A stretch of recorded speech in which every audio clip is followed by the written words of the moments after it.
And again, they've gone out and basically said that they will not do that. So so far they seem to be saying and doing all the right things. Of course, we don't know how everything is going to pan out just yet. Right. Well, we're just getting headlines, Keith. I know you got to run, but Paramount is offering a $30 all cash offer and saying that the equities be backstopped by the Ellison family. So Paramount offering to buy Warner Brothers for $30 a share in cash, as had been reported. Where the Netflix deal is for $27.75, and that's cash in stock. But of course, Paramount wants to buy the entire company, and Netflix looking to split them up. So, or Warner Brothers Discovery would split up before the Netflix deal. I think this is interesting because the Paramount offer isn't just the $30 a share, right? If Warner Brothers goes with Paramount, they'll also get a $5 billion breakup fee from Netflix. Is that right, Geetha? Yeah, 5.8 billion to be exact. But the thing is, on the immediate face of it, Matt, the $30 is actually lower than what Netflix is offering. So Netflix, yes, they did offer 27.75 for the studio and streaming, but there is still some inherent value in the Discovery Global TV units. We calculate that to be about $4 a share. So you have the total value of Warner Brothers Discovery there at $32. So again, that offer is still superior to this Paramount offer at $30. All right, Geetha, thanks very much. Geetha Raghunathan there at Bloomberg Intelligence. She's got to get cracking on these new headlines. We will speak, by the way, with Michael Wolff, Activate co-founder and CEO, in the next hour. Of course, he used to run MTV as well. He can talk to us about the industry on which he's an expert, some of the regulatory issues surrounding this deal. Now, Jamie Dimon is warning that Europe's slow bureaucracy has driven business, investment, and innovation out, thereby posing a risk to Europe's growth, its ability to finance itself, and hence our stability as an ally. He spoke at the Reagan National Defense Forum. We need a long-term strategy to help them become strong. A weak Europe is bad for us, it's bad for the civilized world, it's bad for the free and democratic world.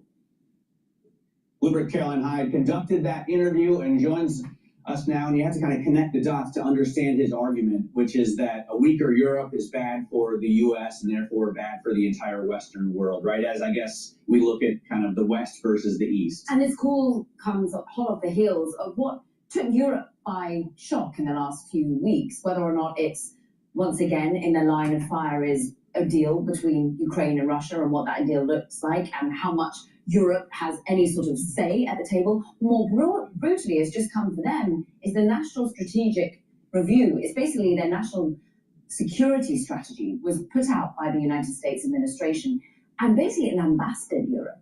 And it was saying you need to get yourself together, whether or not it's about the way in which you are running yourselves, your economies, but more broadly how you're taking on certain wars and endeavors. And it really started to talk about Europe even as a civilization. This was a shock to Europe, and this was what the question I put to Jamie Dimon. Is tough love from the United States what Europe needs? Because Jamie has written about this in prior annual reports, saying really what we need right now is the US to help Europe, not to hinder it. And so I think his key point is, yes, we need them to change. We need them to regroup. We need them to be more innovative, more business-friendly, more focused on their own defense spending. But he was perhaps trying to put out there that is tough love really the answer here, because we need them to be non-fragmented. If they fragment, so too does the entire ideal of America first. Even so, where he's investing, I mean, yes, he has invested some in Europe, but this new security and resiliency initiative that JP Morgan has, they launched it in October, but we learned today that they've hired Todd Combs from Berkshire Hathaway. This feels like a big get for JP Morgan and a big loss for Berkshire Hathaway. And overall, we've seen Todd on their board for a while, so it's a close relationship that he's had with JP Morgan, and indeed Berkshire Hathaway are doing a lot of changes, aren't they? The CFO is changing, they're having just a new plan as they... Hello, my name is DrPaulCottrell. We are live streaming on Rumble, YouTube, we're live streaming on Rumble and YouTube, my website, the-studio-reykjavik.com, and simulcasting on X Spaces. So there's 3 live streams going on, and you can listen in the audio version on X Spaces. If you have a question, please ask for the mic on X Spaces. It's easy to follow me. Just go on to my X channel and click the X Spaces that's going live here. Thank you for joining. I greatly appreciate it. if you have a question, you can also type it into the chat box. All these videos are for free. We're going to go over the news. A heavy dose of this news will be about China and Taiwan, but we're also going to be going over the financial markets, any breaking news, anything can happen in this broadcast. Is totally unscripted. So thank you for joining. I greatly appreciate it. Please help support the work that I do because all these videos are for free. Please go and subscribe to my Patreon or Substack channel. That way you're helping through paying for a membership. Again, all the videos are for free. The whole point of you being a member is to help support the work. You can also donate. You can donate through Stripe, PayPal, or Buy Me a Coffee on my website, the-studio-reykjavik.com. You can also help support the work by getting the great products I have. I got ebooks and supplements and course material on immunology and pulmonology on my website. It's really easy. Now, if you pay attention to this broadcast, you will get healthy. I'm going to tell you what I do every day to slow down the aging process and boost up my immune system. I'm in my 50s, and I'm telling you how to slow down the aging process. This is something I've been doing for a very long time. Pay attention, you will learn something. Please go to my store, the-studio-reykjavik.com, and get the structural nano silver soaps. Very high quality. They're going to help with the health of your skin. You can get it in charcoal tea tree, lemongrass, peppermint, and lavender. Okay. Peppermint and lavender. All right. Get these structural nano silver soaps. Get them as gifts. They're perfect for gifts.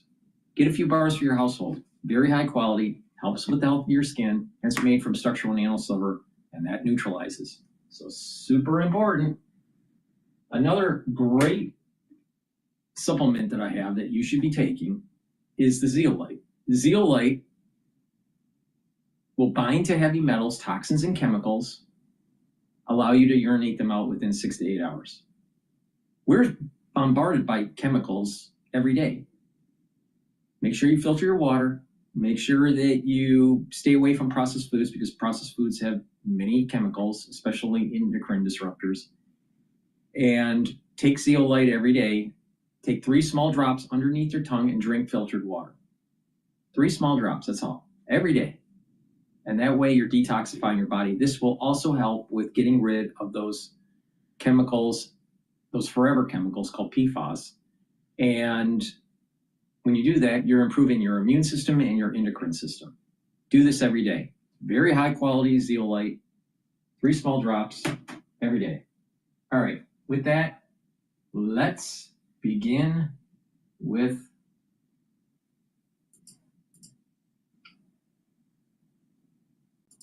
what's going on in Taiwan.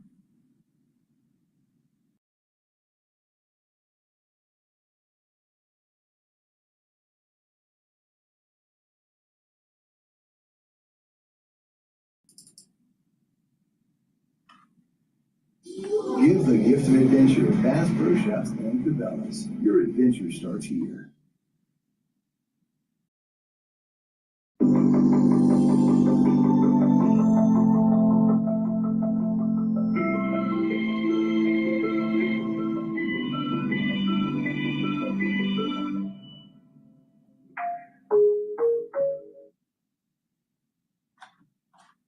You're watching 5 Now. I'm Austin Westfall. Take a look. Reuters has this. Taiwan and Japan are voicing concern over Chinese military activities in the region. This is coming after Reuters reported that Beijing had deployed a large number of vessels across East Asian waters this week. It's its largest maritime show of force to date. Reuters also exclusively reporting on Thursday that China was deploying a large number of naval and coast guard ships across East Asian waters. At one point, they say more than 100 of them, and they're citing sources and intelligence reports reviewed by Reuters. Hal Kemper, still here with me. He's a retired Marine intelligence officer, host of the Strat podcast. So, Hal, China views democratically governed Taiwan as its own territory. Taiwan obviously rejects that. Why might China be making the moves that they're making right now? Well, they're looking across the South China Sea. They're also looking at the East China Sea. And you have over 100 vessels. Now it has slightly decreased to, I think it was somewhere in the mid 90s or something now.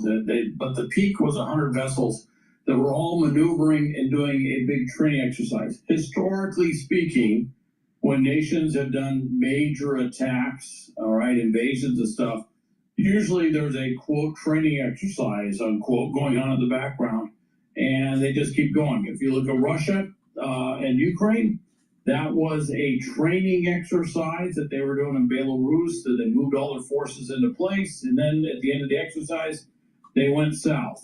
But their operational security was so good that the Russian troops didn't know, and they sold the fuel in their vehicles for gasoline, and the whole thing came to a screeching halt. But I mean, for vodka, sold the fuel for vodka, and then the whole thing kind of broke down.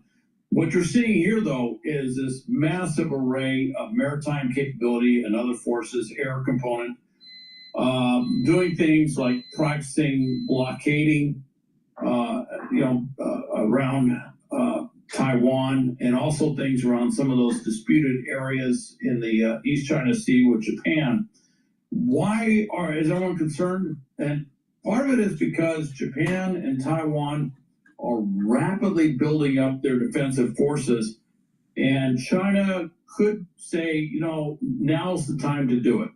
If we wait a year or 2 years, if we wait till 2027 or wait till 2030, they will have enough air defense, anti-ship missiles, everything else in place that we won't be nearly as successful. And even though China doesn't have everything it wants right now to launch a massive invasion, it's a back and forth. What do we have for offensive capability versus what do they have for defensive capability? And so the fear is that China might use this as a pretext to launch a massive military attack on Taiwan, or attack on Taiwan and other parts of the West Pacific area in the East China Sea and the South China Sea. So that's why everybody's watching it very closely, and they're all very nervous about it. And there's a lot of things going on. Taiwan has a huge $40 billion investment that they had approved, or it's kind of approved, that was going to go into building up a lot of defensive capabilities. And you have the Kuomintang Party, which has really become somewhat pro-PRC in more recent years, has been blocking full implementation of that. And I think China's thinking, well, why don't we do this? And maybe that will bolster those anti-independent, more independent Taiwan political elements there, maybe cow them into fear to avoid investing more into their own defensive capabilities. That may be some of the Chinese psychology that's at play here. Might be some of the same thing they're trying to do with Japan, saying, if you build up your military capabilities, we're going to keep doing things like this. That may be the PRC psychology. I don't think that's really going to work with Japan.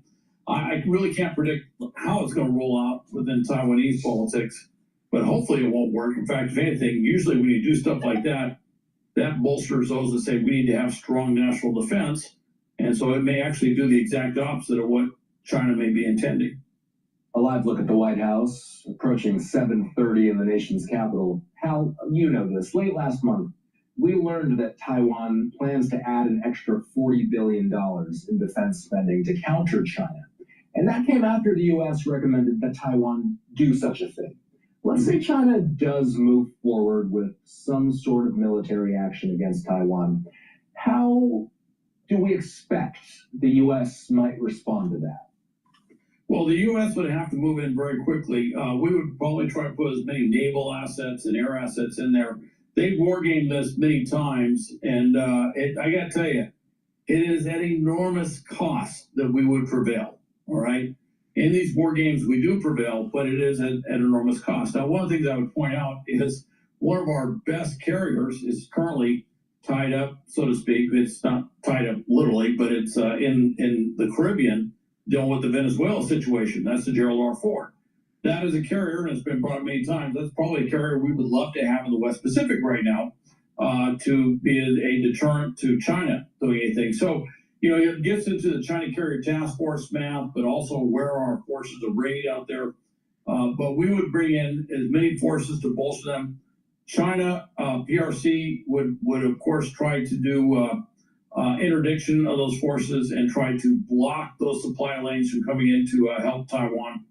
And they would hope to isolate Taiwan for a period of time, degrade their defenses, probably use a lot of special operations capability to go in and do direct strikes on a variety of things there, and then try to take over Taiwan through some sort of amphibious assault, amphibious invasion. That would be what they're going to try to do. Taiwan, on the other hand, has about 150,000 troops, full active duty. They've got somewhere around 1.6 million reserves. Reserves are kind of a questionable thing. They haven't been putting the investment in the reserve component that they should. And some of their units are really not where they should be in percentage of readiness, but they do have a lot of capabilities here. And it would be difficult to do an amphibious assault on Taiwan. In fact, back in World War II, we had looked at doing an amphibious assault on what was called Formosa back then, which is Taiwan. And we chose not to do it because, well, the Japanese held it. That's where we're going to attack. But also the terrain. There's only so many landing beaches. There's some very steep, difficult terrain you have to deal with.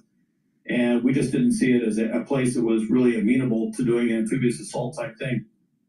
That's what China's going to have to deal with as well. You touched on this. I'm hoping you can expand on it. Why is Japan concerned about this? Oh, that 100 ships that was arrayed out there, it was going up into offshore of Japan, up into the East China Sea. And so it was actually in and around Japanese possessions out there, some of which are contested possessions that are out there. And so what Japan is looking at, and another thing I should mention is Japan has really been stepping up to say that they will back Taiwan in the case of an invasion. And that's part of what this is to put political pressure on Japan to back off from that commitment to support Taiwan in the case of military action by the PRC. So Japan is looking at this and saying if they do something, they will probably do something preemptively against Japan in order to limit their capabilities to back up Taiwan. And so Japan is very concerned about this buildup of forces, not just the fact the forces are there, but also all the other things around that, which is Japan's commitment to assist Taiwan in the case of a military action by the PRC. So, big picture here, what's the likelihood nothing comes of these Chinese military movements, Hal? More likely than not, that it's an intimidation exercise, and they'll probably stand down. But it's to be seen how far they will go. You know, there could be some confrontations at sea. That's been a big problem. The Chinese have been very aggressive in the South China Sea and the East China Sea, but particularly the South China Sea. And there could be, you know, as they like to say, paint could get scraped, where ships will literally position themselves where they bump into each other. They don't normally sink each other, but they will, you know, sometimes, you know, bump each other and scrape some paint on each ship. And that's, of course, always a very perilous situation. So they're going to watch that. They're also going to watch air. And the fear is that China might do something so provocative it could initiate an air defense action, which could result in fatalities. And China has done some really haphazard or hazardous stuff in the air. And they have actually lost aviators because of that as well. So a lot of concerns that a mistake could be made, and this could trigger off some sort of larger military action. Hal Kemper being generous with his time, as he always is, every Saturday with us. Hal is a retired Marine intelligence officer, national security analyst, and the host of the Strat podcast. What's coming up on Strat, Hal? Well, thanks for asking. I'm going to talk about the changing situation with European security. And I'm going to talk about how Europe is having to build up and take on a greater role in its own investment in security. Some of the things that they're doing with Ukraine and how this new national security strategy by the U.S. is really changing the way that we're looking at the world, but also changing the way that the Europeans perceive the U.S. commitment to their security. So I'm going to kind of get into the details on that and why it's such a huge shift. And I think it's something that's been coming for some time. But I think when all the European capitals saw this document, it really caused them to to turn their heads very quickly and say, okay, we really got to step it up even more.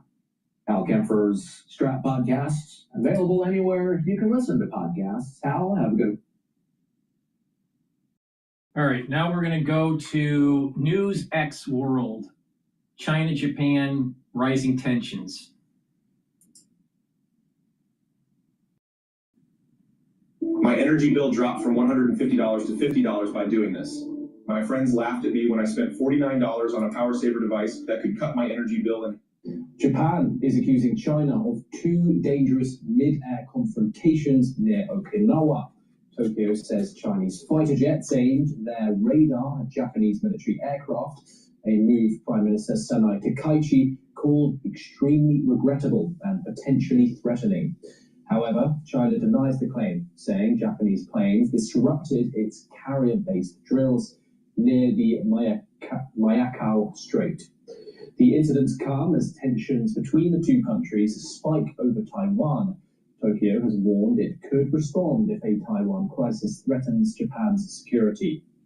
Meanwhile, Australia has also backed Japan, calling China's actions deeply concerning. China has also increased its military activity across East Asian waters, deploying more than 100 naval and coast guard vessels in recent days. Taiwan says the surge in drills amounts to harassment and psychological pressure, adding to rising instability in the region.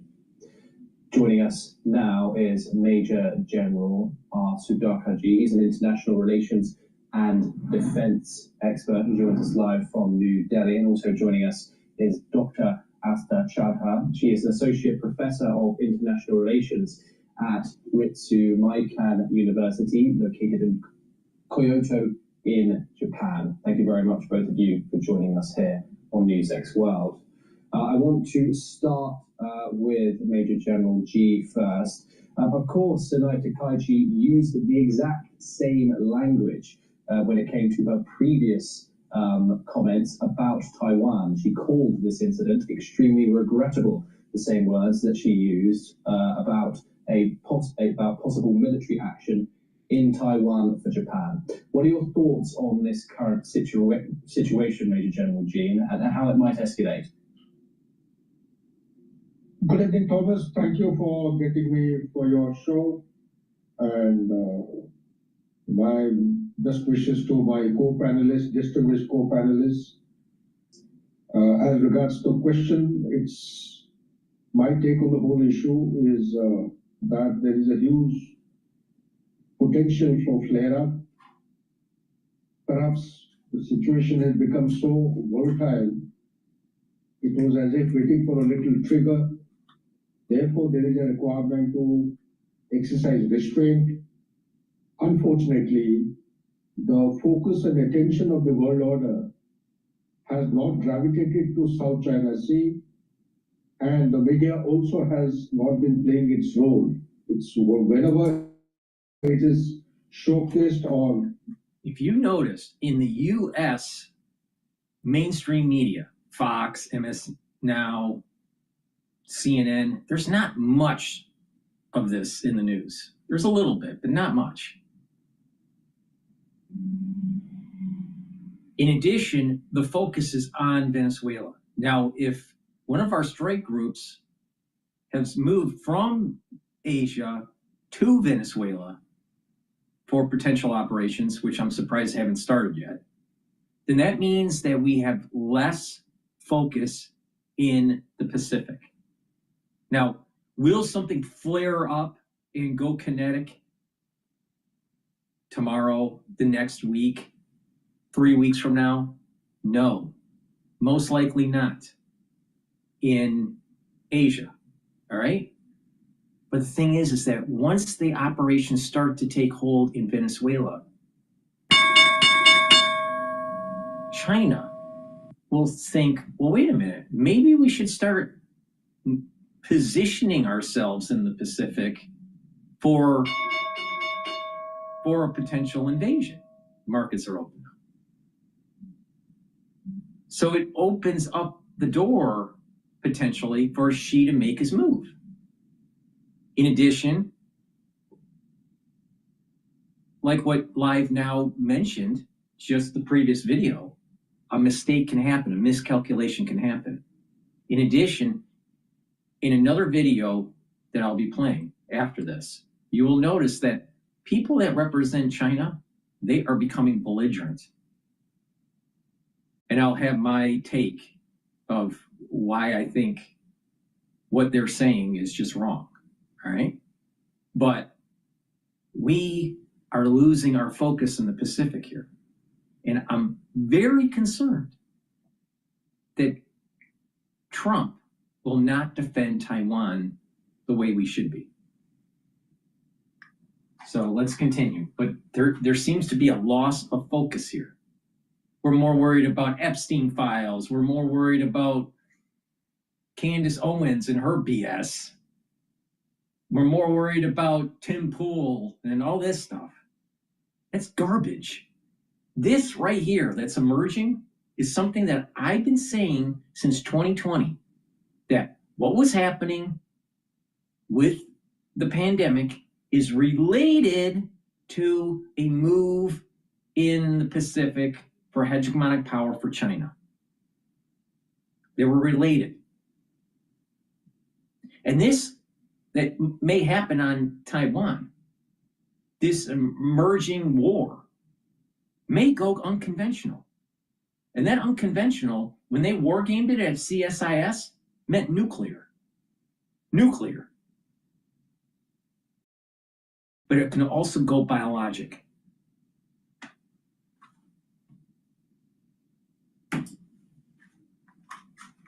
Anything to the notice of the people of the planet, it has been merely a Chinese vessel ramming into a vessel of Philippines, and that's all. Now, this particular incident, it reminds me the huge volatility and the sensitivity that lies dormant or lingering since ages between Japan and China. Particularly, if you take your mind back, in 2010, there was a See here, I've done some videos, maybe I'll re-release them, about the whole history of Taiwan, all right? I think it was the telemetry videos. I think I did 3 videos on it, but I'll re-release them. But the point here is that there's a long history. But post-World War II, China's all pissed off that there was Imperial Japan, and that heaven forbid that Japan starts defending their islands. Now, those contested islands, China thinks they own. Japan's saying no. But the thing is that because of this unconditional surrender by Japan after World War II, they haven't really had a strong naval fleet. So now they have to build up to defend their islands. China's upset about that. Heaven forbid, this might be, now China, I think, is just using it as an excuse. But they're saying Japan can't defend those islands. Japan, because of the treaty agreements and the end of the World War II, they're not supposed to be doing this. But things have changed.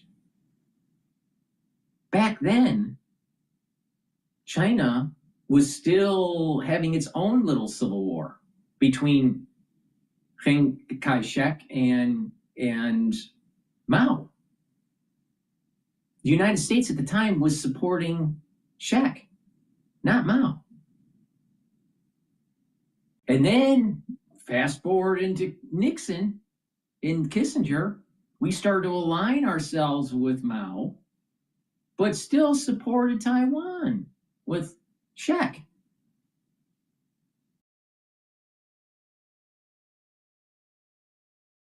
So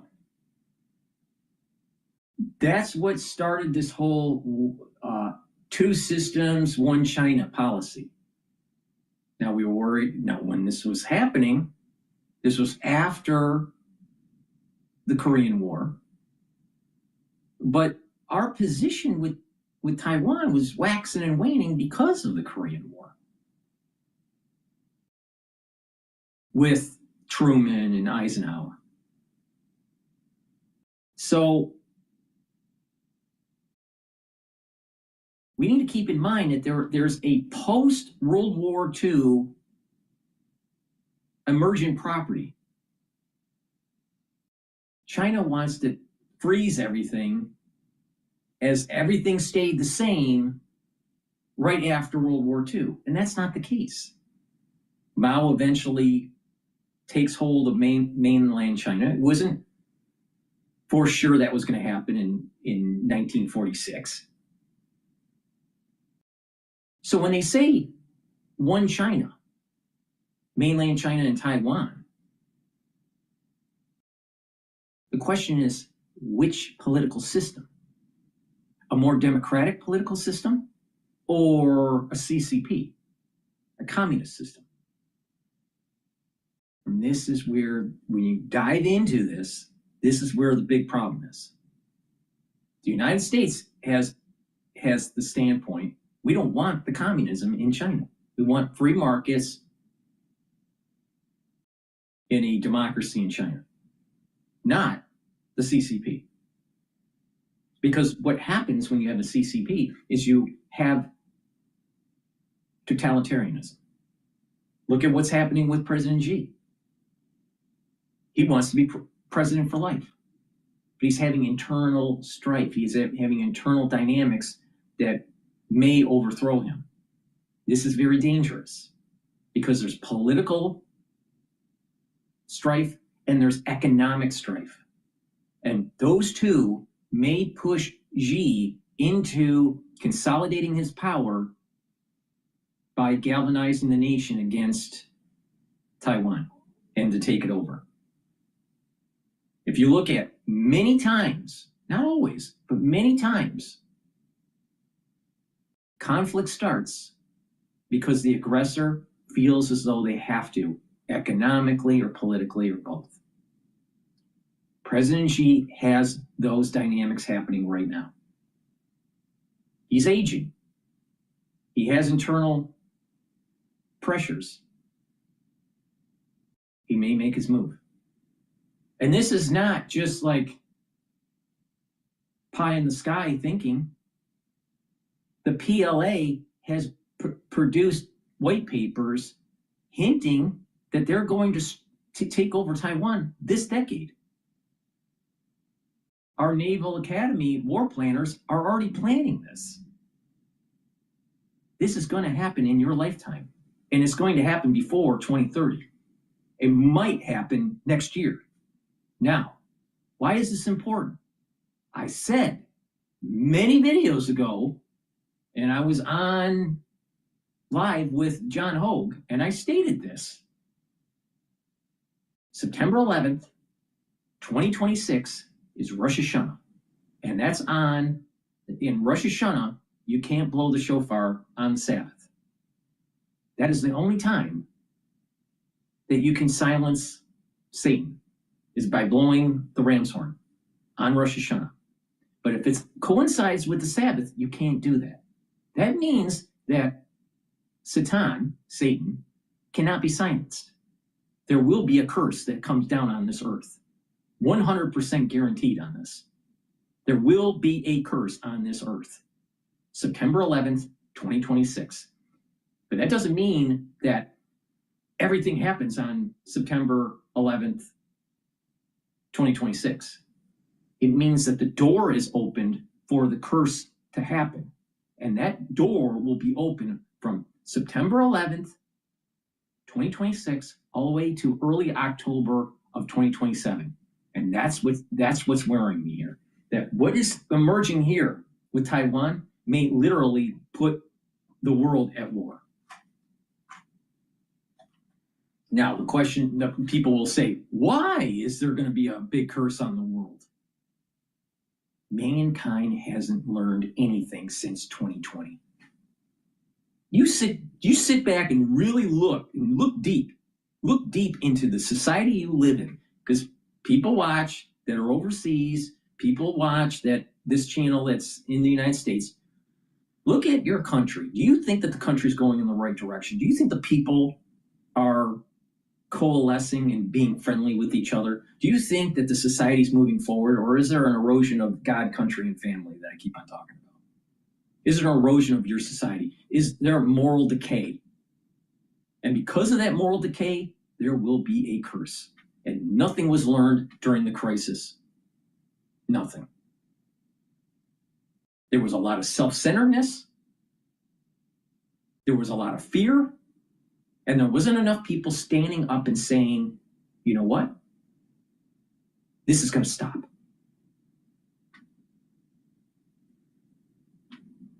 The world will be cursed.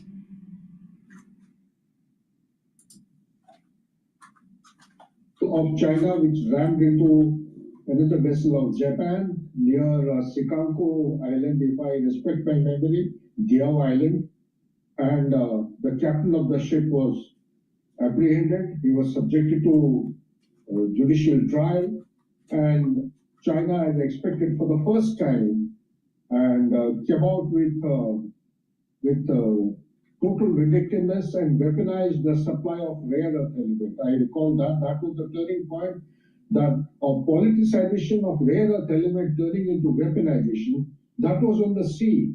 Now this incident is very, very dangerous. It is happening in the sky. Anything happening in the sky, we have very little control except for the electromagnetic and the cyber linkages that we have and the satellite communication. So therefore, there is a danger to the aerial platform, there is a danger to the pilot, there is a danger also of crossing each other's border, and this may actually escalate the hostilities and bring about a situation which may be beyond control. Back to you, Thomas. Yes, I want to bring in Dr. Chadha next. Of course, joining us from Japan. Dr. Chadha, Japan is accusing China of these two radar lock incidents, which is, of course, a combat precursor. From your reading of the region, how credible is Tokyo's version of events here? I mean, it's quite credible because... Hey, local businesses, win $10,000 of unskippable billboard media in your city. Qualified entrants and participate... I mean, it's quite credible because it's not just Japan that is responding to this incident, it's Australia as well. And, you know, as we were speaking, there's already been a meeting between the defense ministers of Japan and Australia with regards to East China Sea security as well as the wider security in the Indo-Pacific. So, I mean, the concerns here are twofold. I mean, one is from China's side, China looks at both Australia, Japan as nations that have started voicing their concerns with regards to China exercising its influence in East China Sea. They see China looks at Australia and Japan trying to respond in a very aggressive manner when they use the words such as, you know, equating Taiwanese security with that of the Japanese security. But on the Japan and Australian side, they're trying to at least keep the peace or trying to at least, you know, not escalate further. They've lodged their, you know, disapproval with China's behavior. They've said that it is, you know, it is a serious violation of their of Japanese sovereignty in some way, or it is in a way is being seen as an escalation of conflict, or because, you know, of what's happening with the Japanese jets being, you know, this whole idea of a long fire control radar on the Japanese jets. This is seen as a violation. However, we must understand that, you know, these incidents are it is not just a new or one-off incident. Previously, Taiwan had shared intel with its Indo-Pacific partners stating that China was conducting such drills and it was targeting any foreign vessel close to Taiwan as well. And you know, this is part of the China's gray zone tactics. So overall, at least from here, speaking from here in Japan, there is a serious concern. At the same time, it is not that escalatory that Japan is worried, because Japan has partners. Countries like Australia, United States do understand the vulnerability of Japan geographically and even diplomatically. So Japan is not alone in this. That being said, the relations between Japan and China are worsening, and they have definitely touched a low, as my fellow panelist was earlier mentioning. They've definitely touched a low, and we're seeing an increasing, just as he mentioned, securitization or weaponization of, you know, whether it's... Think about this. Think about this really carefully here. She was talking about the gray zone tactics by China. Locking in on aircraft, on naval vessels, scraping paint, as the general was saying.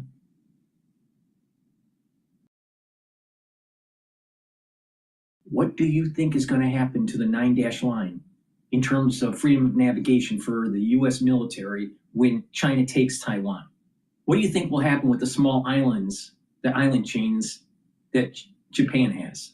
What do you think will happen to the northern side of the Philippines? China's going to take it. So the gray zone is going to end up into a hot zone. And your way of life will end because your way of life in the United States is predicated on freedom of navigation in that region.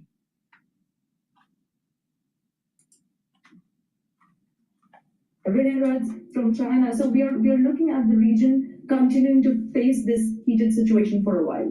Yes, and Dr. Chadha, I just want to stay with you. This is Prime Minister Sanai Takaichi, Japan's first female prime minister's first major security crisis in office, and this is. Still think Candace Cohen is really important? Candace Owens, I should say. Still think that she's really important? Still think that Turning Point's really important? Because it's not. This is far more important. Far more. Turning Point's bullshit. Tim Pool's bullshit. And Candace Owens, bullshit.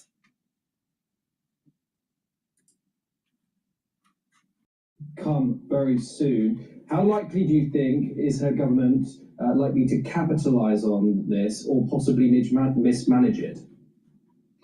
I mean, I don't see any, as of now, given the way she's handling the whole security crisis, I don't see it being mismanaged in any way. However, it needs to be acknowledged that definitely it is in her term. And given that she's taken a very strong stance, and in some ways that was her long-standing stance, given that she's been in Prime Minister Abiy protege, we could see her line of politics and her ultra-conservative sort of stance with regard to China specifically. So this was bound to happen, and we were seeing that Japan would take a very strong stance compared to the previous prime ministers, at least. So you got the Iron Lady, the one that's the Prime Minister of Japan now, pushing back, which is good. That's what needs to happen. Same thing with the ones that are running the show in Taiwan. They need to push back against China. Same thing with South Korea. Same thing with Australia and New Zealand, the Philippines. Singapore, I don't know where are they aligned with China or not? They're kind of like on the fence to me. What's happening with India? I don't know. This is really important here. This is really important. Like, as important as a heart attack. But you have all those people out there in the alternative media that's focused on Turning Point. Total unimportant. Has no bearing on your life. No bearing. Zero. Turning Point has zero bearing on your life. Candace Owens has zero importance in your life. Zero. It's probably even negative. I guarantee you, a war in the Pacific is going to radically change your life. However, I must also point out that this is not just a very, international or bilateral issue for Japan. There's also a lot of domestic politics engaged in the way Prime Minister Takaichi is, responding to this crisis. And I'm speaking this in the backdrop of the kind of sort of rising discontent that is rising in Japan with regards to the foreigners, or with the fact that Japan is trying to tighten its land ownership laws. And, a lot of those are not specifically targeted at Chinese, but it does happen that a lot of East Asians are the ones that end up buying lands in Japan, or maybe, they end up owning properties in Japan. So it's for Sanai Takaichi's government, it's a twofold sort of, a challenge. She needs to manage foreign relations with the people who now live in Japan as foreign residents, and also she needs to manage this crisis, which is now an international crisis and has wider Indo-Pacific security implications. Dr. Asta Chadha, thank you very much for joining us here on the. And Takaichi, she has to show that she has strength against China.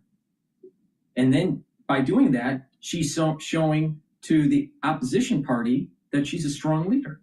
This is really important. But what's Trump going to do? Is he just going to sell weapons? Or is he actually going to back Taiwan? No one really knows, because sometimes Trump chickens out. Please go to my store, the-studio-reykjavik.com. If you take these supplements that I take every day, you're going to slow down the aging process, so you'll be fit for World War III. Get the resveratrol. Resveratrol will soak up free radicals. It's an antioxidant. It's going to help the health of your mitochondria. It's going to bring down inflammation and stress in the cell. It's going to soak up free radicals, help the health of your mitochondria. You'll have more energy because of the health of the mitochondria. The cells will perform better. The cells that are in senescence, those are cells that stop dividing, but just sit there and collect garbage. Resveratrol will get rid of them, force them to go into apoptosis. And in tissues that can regenerate, resveratrol will help with that regeneration. Resveratrol will also help with your cardiovascular system and your skin. So by soaking up free radicals, because it's an antioxidant, guess what? You have less plaque buildup. At the basal layer of your skin, you're going to have better skin. This stacks really well with C60. NAD+, ubiquinol. It's a great supplement. I've been taking this for decades, right? It also helps with youthful gene expression. As you get older, you start to methylate genes, and it's harder to express. Well, to reduce that methylation, take resveratrol.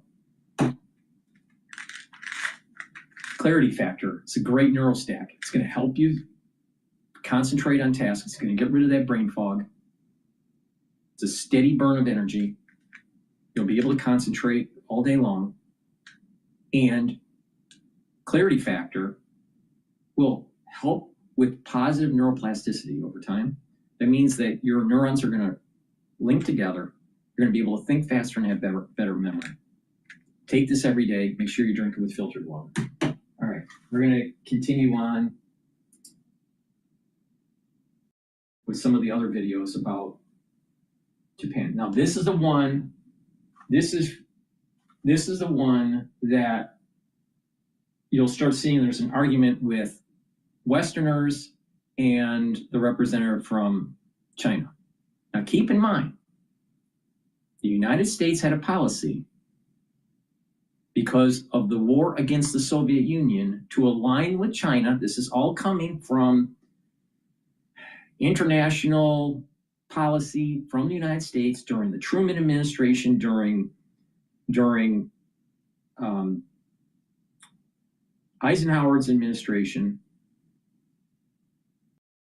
and especially during Nixon's administration, where there were, and Carter's, there were big shifts in our foreign policy in terms of Taiwan. It starts with against the Soviet Union and how we were positioning ourselves. It also is aligned with what was going on in Korea during the Korean War and then the post-Korean War. All right. Now, post-Korean War, it seemed as though Nixon and the Kissinger wanted to align with Mao to be able to fight the Soviet Union. Now, you have to remember, China and the Soviet Union aren't that great allies. There's bones of contention because of the territories in the north of China. So it was pressure. You had NATO pushing on the eastern front against the Soviet Union, and then you have this Asian pressure against the Soviet Union. And the Soviet Union at that time, and still does, the Russia still has large landmass, but a population, so their population density is not that great, right? They couldn't hold the land. There's no way that Russia can hold the land. They don't have enough people. So that was that was part of the strategy of Kissinger. All right, it's almost like squeeze, pincer move. on the Soviet Union. And the thought was that as China was starting to redevelop, that they would eventually blossom into a democracy. That didn't happen. And so now we have a problem. We have a rising power against a superpower, the United States. And so this becomes a Thucydides trap. Got to be very careful here. Really careful. All right? People need to pay attention to what was going on in Sparta and in Athens. Okay, with that, let's play the video. But this Chinese representative keeps on mentioning what the agreements were right after World War II. Well, wait a minute here. Things have changed because of the rising power of China to circumvent the hegemonic power of the United States. That was not the case in 1945, 1946.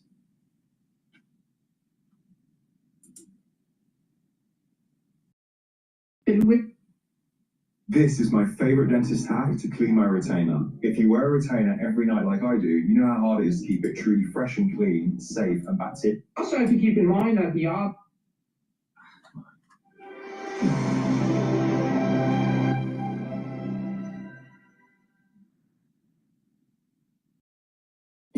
Data everywhere, and not an insight to see. It's overwhelming. Customer usage stats, dashboard data, leads. Combat ready by 2027, Taiwan says it's time to beef up its defenses. The disputed state believes China is preparing to take the island by force within 2 years. Will it? And how would the US respond? This is Counterpoints with me, Millie. This is not just me saying this. The PLA saying it.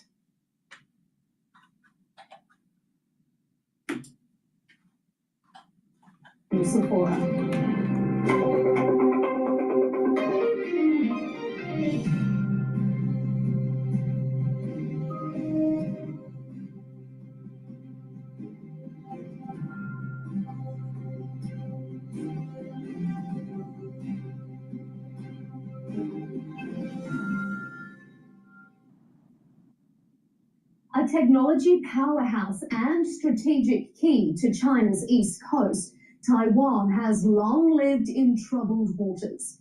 It considers itself independent. China considers it theirs. Beijing authorities have set a goal to complete the armed reunification of Taiwan by 2027, accelerating military preparations for aggression against Taiwan and continuously escalating exercises and grey zone incursions around Taiwan in an attempt to force reunification through military means.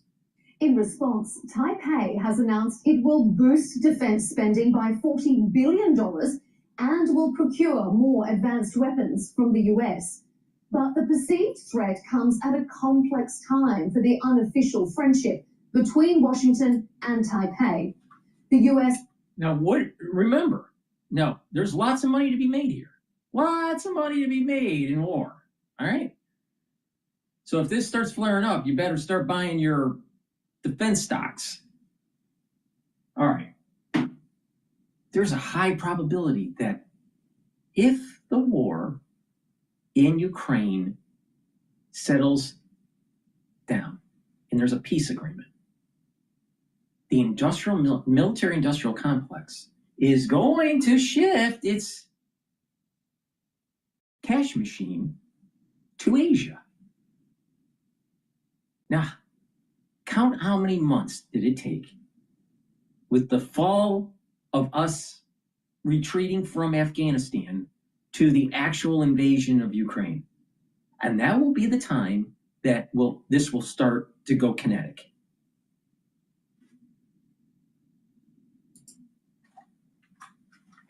and China have reached a fragile truce in their trade war. So some analysts question whether President Trump would jeopardize that in order to support Taipei.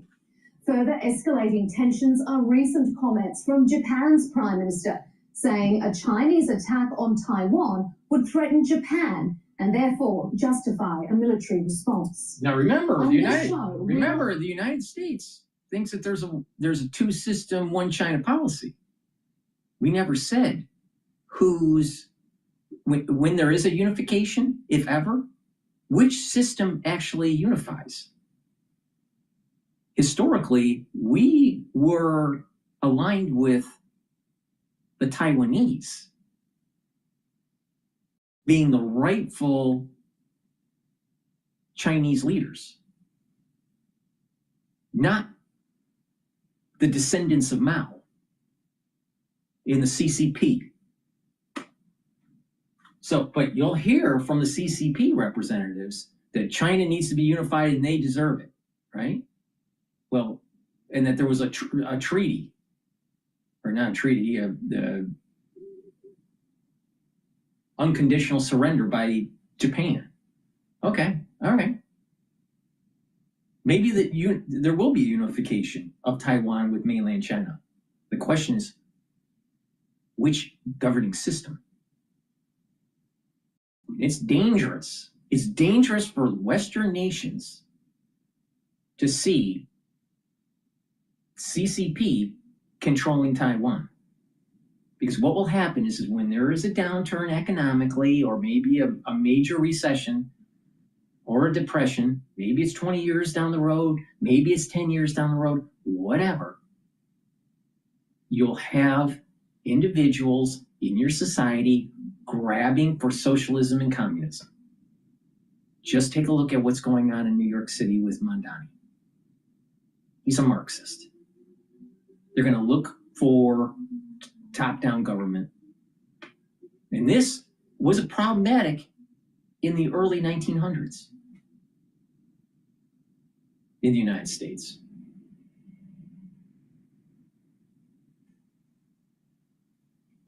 China can't win. They must lose.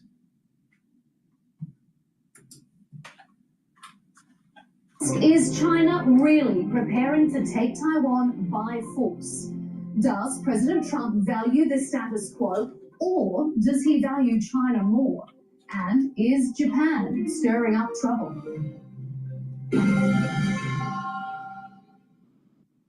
Joining us for this discussion from Taipei in Taiwan is Ross Feingold, a political analyst who also serves as director of the Association of Americans Resident Overseas.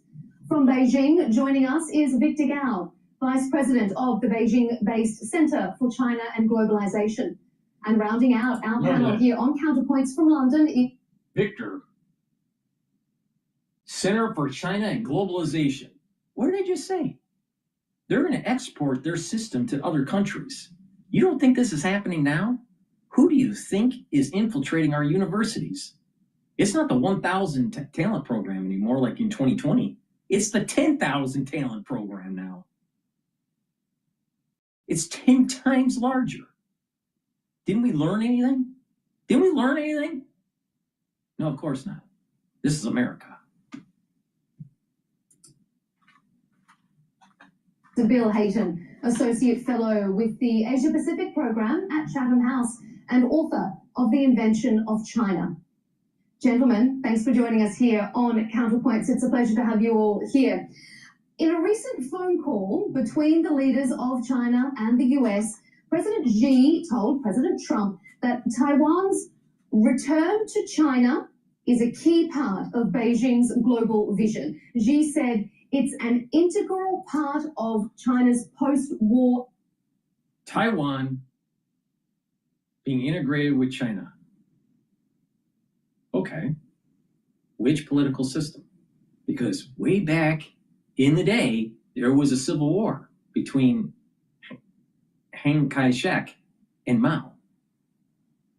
And so they retreated and stayed in Taiwan while Mao took the mainland. So which governing system takes over China? Oh, China and the Globalist Center wants it to be the CCP. Now, do you think that it's going to help the United States for freedom of navigation? Or do you think that the freedom of navigation would be a lot better if Taiwan actually controlled mainland?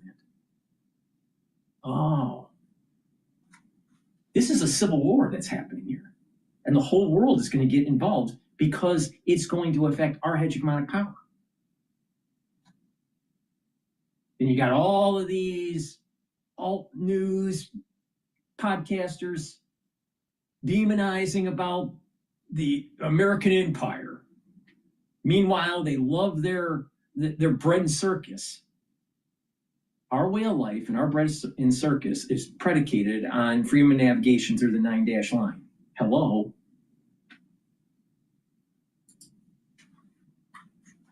International order. In China's eyes, Taiwan's future is inevitable. And if you look at the activities of several of China's Indo-Pacific neighbours, they appear to be preparing for some sort of escalation. For example, the Philippines has recently signed a defence pact with Canada to boost its standing and its defences in the South China Sea. So, Victor, I'm going to go straight to you first. Now, that sound like, a really strong President Trump when the Philippines has to call up Carney from Canada and say, help us out? I'm worried of the taco trade with Trump. Trump always chickens out. I'm telling you, this is a big problem with him. Now, I voted for him for 3 times, and I think he's a great president. But I'm really worried when it comes to getting the job done, when it comes to using military force, he doesn't go all the way. Oh, but DrPaulCottrell, he bombed the nuclear facilities in Iran, but he didn't kill the Ayatollah. See my point?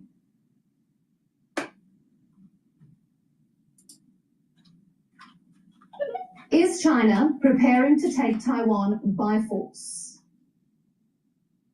Taiwan is part of China. There is only one China, as declared by the Declaration of Cairo, as well as dictated by the Potsdam Program.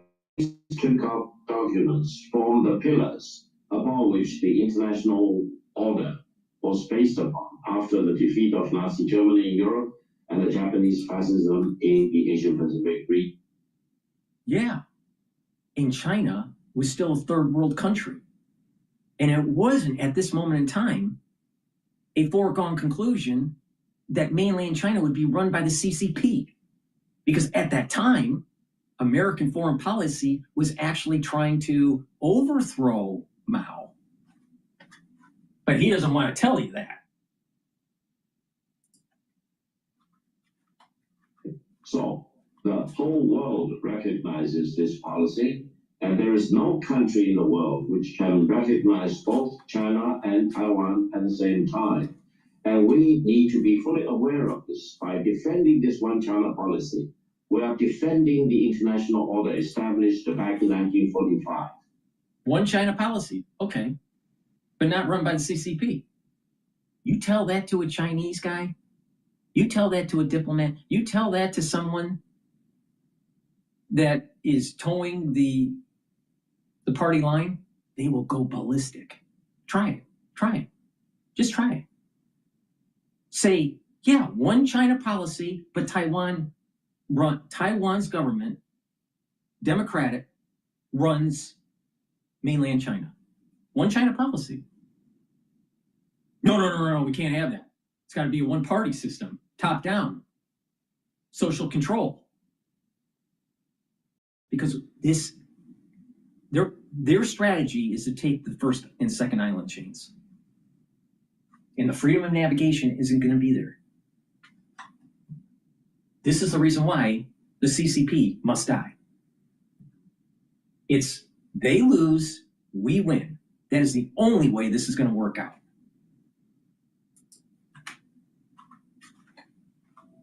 Ross, you're in Taiwan.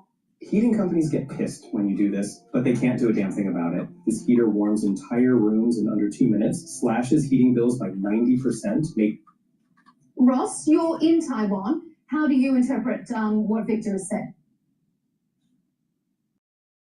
Well, even if what Victor said is true, there's still a reality that we all have to deal with, and policymakers around the region and around the world who consider themselves stakeholders in this issue. And there's no denying that other countries further afield feel that they are stakeholders. So even if China says it's an internal affair, obviously other countries, not just the United States, but increasingly European countries, Australia. Yeah, that's an internal affair. Why doesn't the United States just stop trading with China? See how fast they implode? Because their economy sucks. They overbuilt. They got ghost cities. They've overspent. They have a declining population because of their one-kid rule.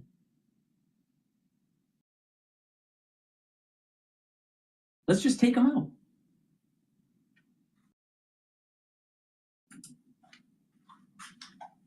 Japan, they consider themselves stakeholders as well. And the reality is that since the end of the Chinese Civil War in 1949, Taiwan and China have been separately governed. That's just a fact. They are separately governed. And the only way to bring about unification would be either a peaceful way or by force. And at the moment, China's position is very clear that they reserve the right to use force. And that's why we see other countries, including here in Taiwan, they're responding to that with their own military moves. Again, that's just a reality. That's not a biased position that I'm stating. I'm just stating the facts that the two sides have been separately governed. And the people are preparing for the possibility that China will use force. Victor, I'm going to bring you in. It goes back to a really simple concept. No one deserves anything. You got to fight for it. Do you deserve your Constitution? The answer is no. If you don't fight for it, if you don't protect it, you don't deserve it. Do you deserve America, the United States? Unless you protect it, you don't deserve it. The same thing in Taiwan. If they don't fight, if they don't protect their land, they don't deserve it. But the same thing in China. They don't deserve to take over Taiwan. The thing is, you have to defend what you want. Now, you might fall into the category, you might say that this is, some sort of might makes right doctrine. But the reality of the situation is this. This is what's happening in the Middle East. Forget about what was promised to the Jews. The bottom line is this. Who owns the land? Who defends the land? It's that simple.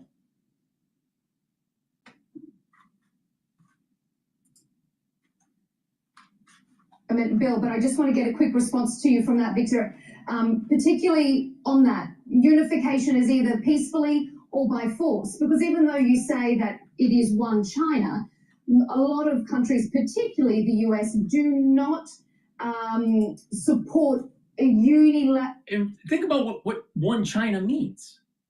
Well, at the surface, it means bringing Taiwan and China together, but also the other island chains that are going to affect other countries, like the Philippines, like Japan, may even affect geopolitical positioning for South Korea. Okay. But if you go deeper into it, China thinks that there's a center of the universe. Now, I think that President Trump should use a Tomahawk missile and bomb the hell out of the Forbidden City. That's just me. That picture of Mao, there should be a Tomahawk missile going right into his forehead.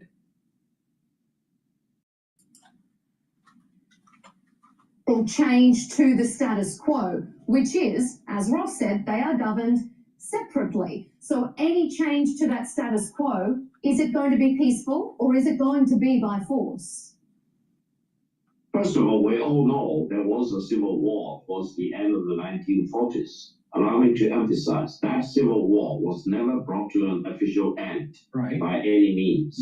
That is the reality of the separation across the two sides of the Taiwan Strait. Now, if China ever uses force, it will not be an invasion. It will be a resurrection of the unfinished civil war. That's true. And we want to avoid that. We want to achieve unification by peaceful means. But if, for example, as Ross said, other countries want to be stakeholders, to be intervening.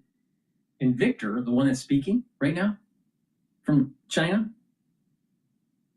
that's the policy that Clinton had, Bill Clinton. Oh, just wait it out 50 years or so, and eventually, economically, it'll just naturally merge. And everyone will be happy. And the CCP will run everything.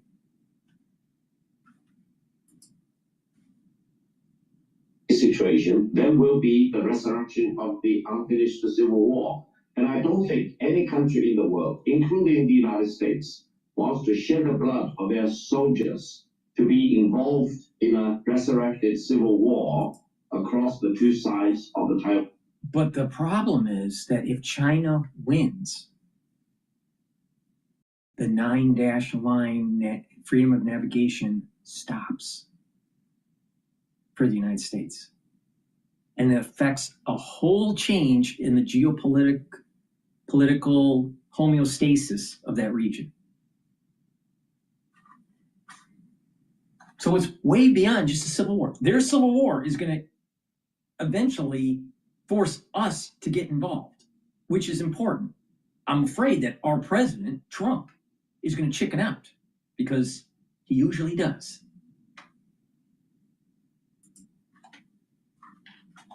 Straight. Let's all work together to achieve the peaceful reunification that all of us want, and let's do our best to avoid the resurrection of the unfinished civil war.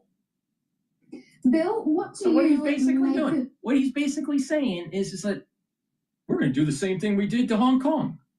Ask the people in Hong Kong if they're happy. They're going to say no.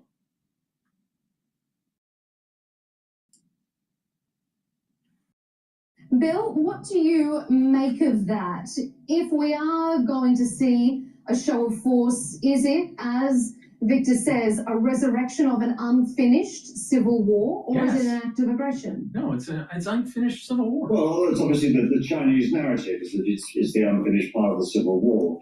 I mean, the other way of looking at it, it extends from what Ross was saying, which is that in the last 130 years, China has only ruled Taiwan for 4 of those, for 4 years between 1945 and 1949. And you have a very different sense of self, if you like, in Taiwan. You ask people, do they feel Chinese? Among the younger generation, it's a tiny, tiny proportion who say they feel exclusively Chinese.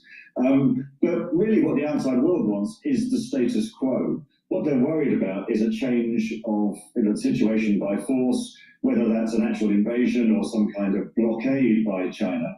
And if that, if there was any change to the status quo, I think it would unleash a whole series of really dangerous dominoes. I think Japan would try to develop nuclear weapons, and it probably has the skills to do so within months. That would probably trigger South Korea to develop nuclear weapons. We'd have all kinds of unforeseen consequences from China taking unilateral action over the status of Taiwan.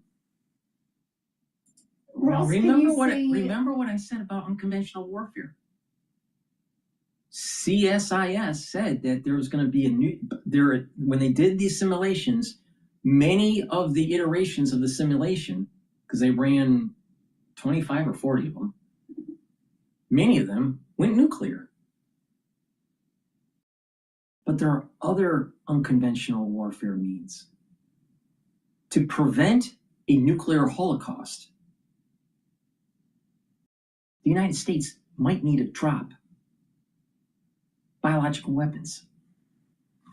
Keep that in mind. Keep that in mind. Get the whole region sick. This H7N9 might need to be dropped as a weapon.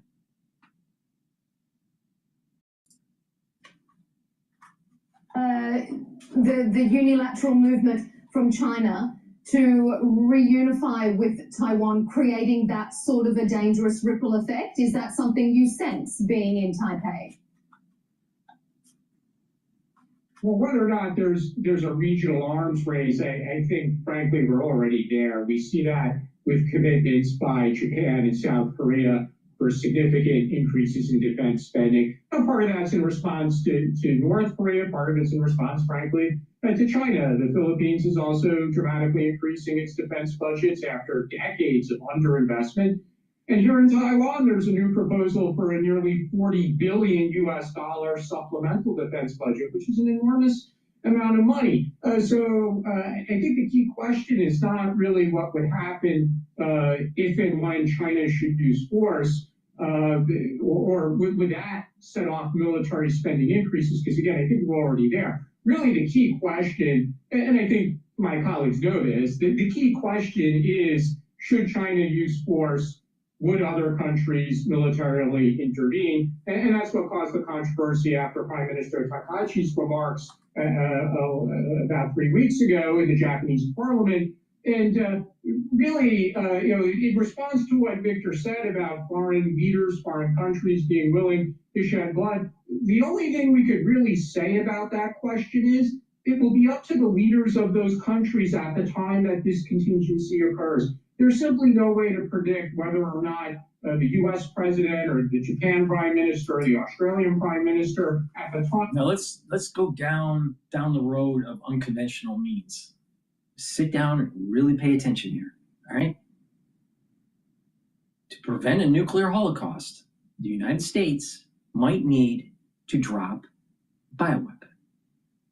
Now it could be H7N9. We can easily find out what the antibodies in a population are for influenza and create something very quickly that is not covered by the antibody profile of the particular population, and then release that. In addition, it doesn't have to be just influenza. It could be SARS platform. And let's say that our military said, you know what? We may lose this situation in the Pacific. We may need to retreat. Well, release something that will harm their population 10 years down the road. They get sick, but it really hits in 10 years. So it's delayed. If you win, if the United States wins, you've harmed the enemy and you really don't care. You've already inoculated just in case there is a spillover effect. You've already inoculated your population.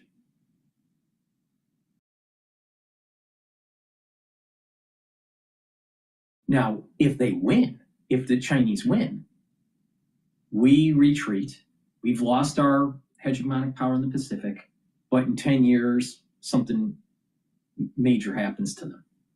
And they're weakened. And so this is like a 10-year war where we come back and take it. So they advance, they get sick, and then we come back and take. Now, the Chinese aren't dumb. They do biological weapon development. They could say, you know what, before we make our move in Taiwan, we're going to start releasing biological weapons in the United States. And the Chinese now gets the Americans sick. Meanwhile, they've inoculated their population before they make their move in Taiwan. So it's not out of the realm of possibility that biological warfare coincides with this.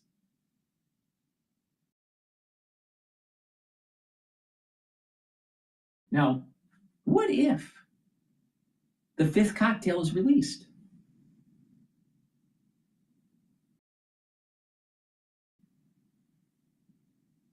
What are you going to do? What are you going to do?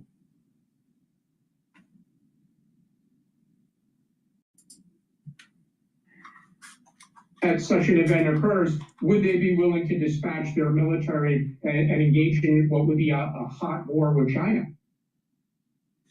Victor, what do you make of that? I mean, jump in, please. If you feel you want to respond to this idea of can you imagine a nuclear-armed Japan and South Korea in response to China's actions in Taiwan? That's a big risk for China to take, is it not?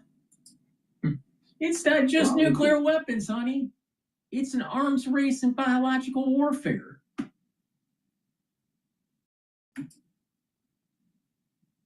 I'm shocked to hear some of the remarks from the other co-panelists. They talk about Japan as if Japan is in the same line with China. No.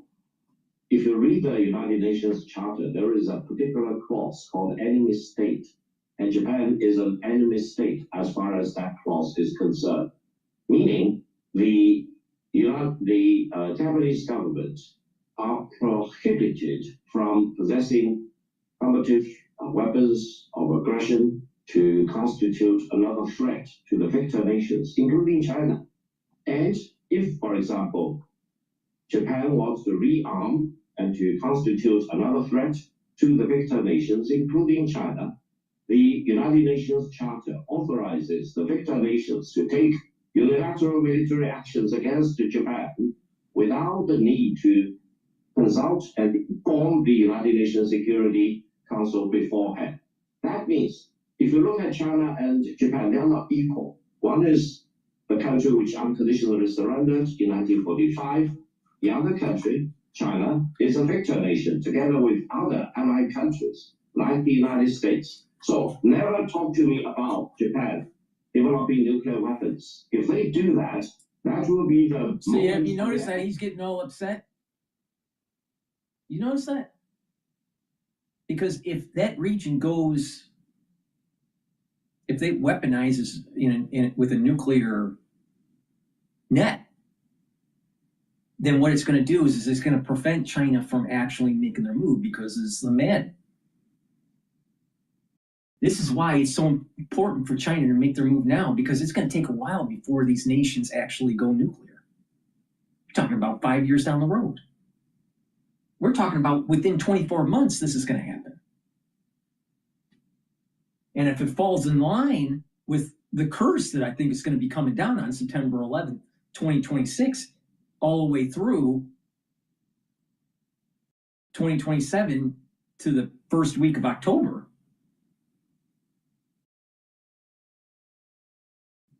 that's pretty dangerous. I mean, this is coming. This is soon. And I'll tell you, there's a high probability of a weapon development, a weapon to be released that's biologic on either side, by the United States or by China, or maybe both at the same time. Who knows? Because they will constitute threat to China, and China has all the power and the authorization to destroy that new menace from Japan. China will never allow Japan to become another militaristic or pacifist country because of the prohibition of the United Nations Charter. And that is part of the condition upon which Japan unconditionally surrendered. And no one should even think about Japan raising its head of fascism again to threaten China. Bill, Takaishi doesn't look like she's a fascist. Does she look like Hitler? Does she? Does the Iron Lady look like Hitler? I mean, come on. This is the problem with the Chinese. They think it's their birthright to be the center of the universe.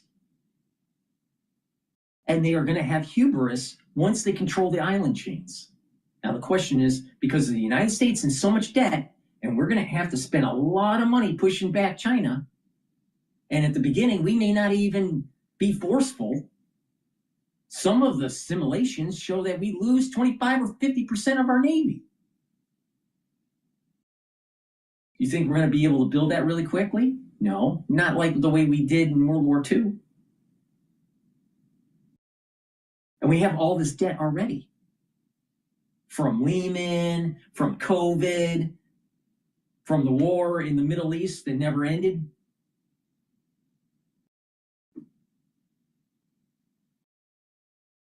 It's a big problem. That's why the probability of releasing an unconventional biological weapon is increasing. Because if you weaken if you sicken the enemy, then you're lowering the probabilities of it going kinetic. I think that's a really good. Is your team spending more time on timesheets than their actual work? Deltek Replicon simplifies time tracking by automatically capturing and verifying employee hours from the tools your team already uses. Try it today for free at replicon.com. Honestly, I tried the new bearskin hoodie, and here's the truth. This fleece is thick. It's made from 340 GSM of bearskin fleece, which is super... Bill, do you want to Well, I jump think that's in? a really good reason for why the status quo should be preserved. I mean, if you don't want to unravel the post-war security order in East Asia, then preserve the current status of Taiwan and carry on with business as usual. I think that the picture's made a very strong case there for prevention. Exactly, but the Chinese don't want that. Now, watch what the representative from China, Victor, how he responds. Because what happens is that it's about control. It's not about peace and harmony. It's about control. They want that whole control of the 9-dash line. That's going to affect Japan. That's going to affect South Korea. That's going to affect the Philippines and everybody else that needs the freedom of navigation. China is trying to build out.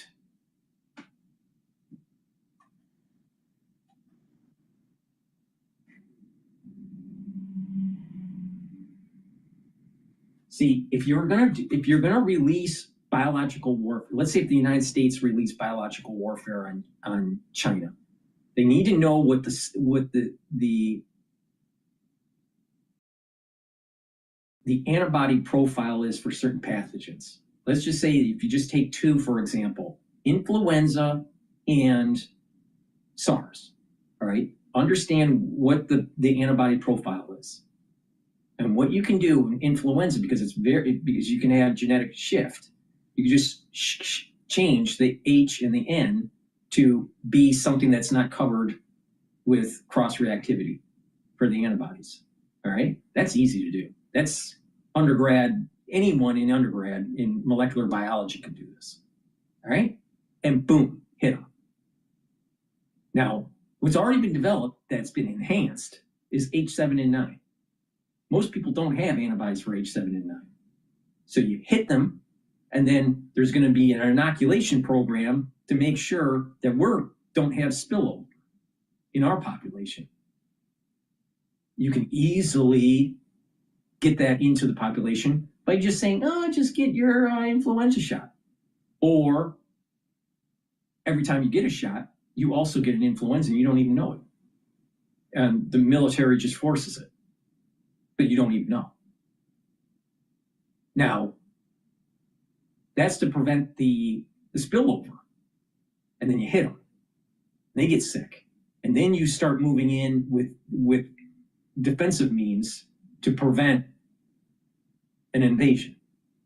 Now it doesn't have to be H7N9. It could be something else. It could be like, some other combo that isn't covered. But H7N9 is a really good candidate. All right. Now, if we're looking at the SARS platform, it has a large payload. That genome is large. And you can add stuff in there. That was the reason why they did it. They've already spiked it. They've already created a spike protein that can attach to many different receptors. All right? So you can dial in the lethality. You can put in the genome proteins from HIV that actually bring down the immune system.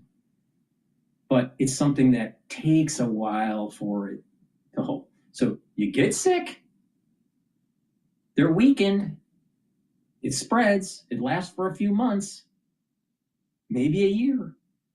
But as these proteins are coding and they get integrated, you start shutting down the immune system and cancers start to pop up after 10 years. HIV, you don't get full-blown AIDS right away. It takes a while. And you got a payload that can do it. Now, it's an ethical question. If you're trying to prevent the loss of your hegemonic power, if you're trying to prevent 15, 20 million people dying from a nuclear war, is it something that you should do or should you not? It's not an easy answer. It's not an easy answer. I've spent a lot of time thinking about this. It's simple people would just say, no, don't do it. Simple people that don't really think about it and just say, do it, is also wrong. It's a deep, deep, deep ethical question here.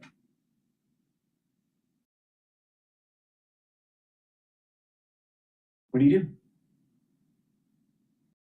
Scientifically, we can do this. We technologically can do this now.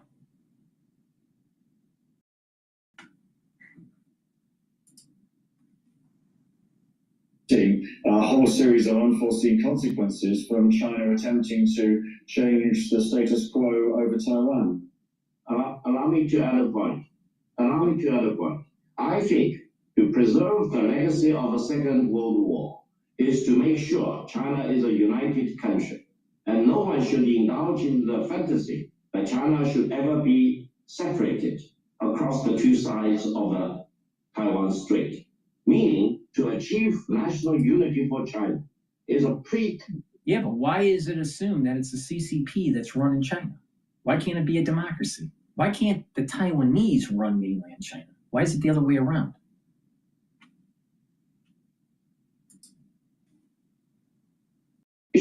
Of preserving the victory legacy of the Second World War. If you argue with me otherwise, you either don't read history or you are misguided by your misperception of the realities of the world. If any one country wants to fight militarily against China, now, if the Chinese are so focused on this, so focused on bringing back Taiwan into their fold, don't you think that they're already developing weapons that are biological? Don't be stupid. Don't be stupid. Of course they are.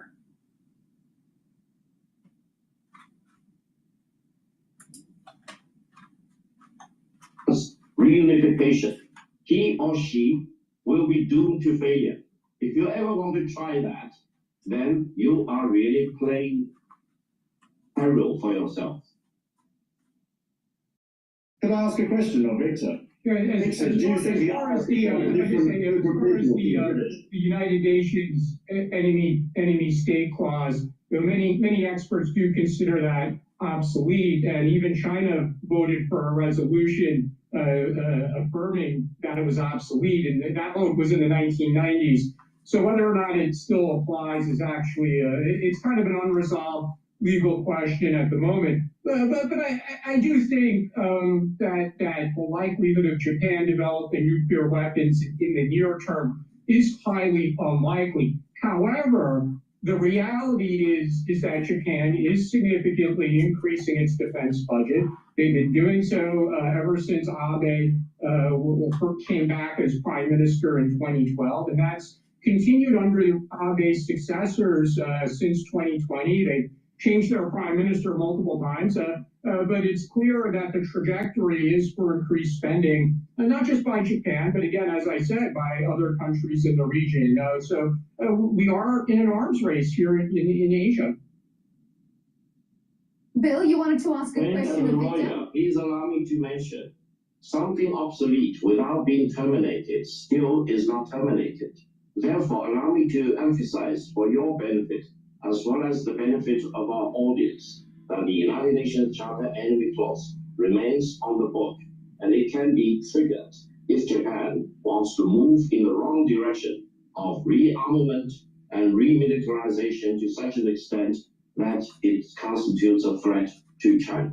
China will go to war with Japan if Japan wants to rearm itself, as well as even possessing the nuclear weapon, because that is the right authorized by the victor nations as reflected in the enemy clause in the United Nations Charter.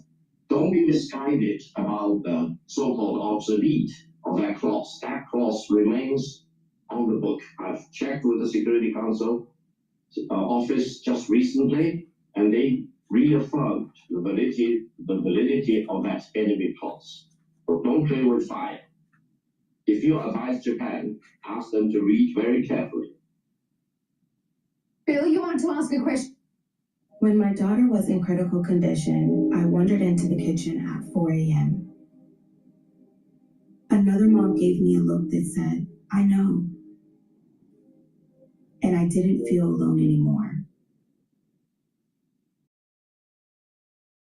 When you have the perfect response in your head, but your fingers just can't keep up. We've all been there. Typing, deleting, retyping. Now I use Whisperphone. Bill, you wanted to ask a question of Victor? Go ahead. But I also want to ask you, Bill, does Victor have a point here?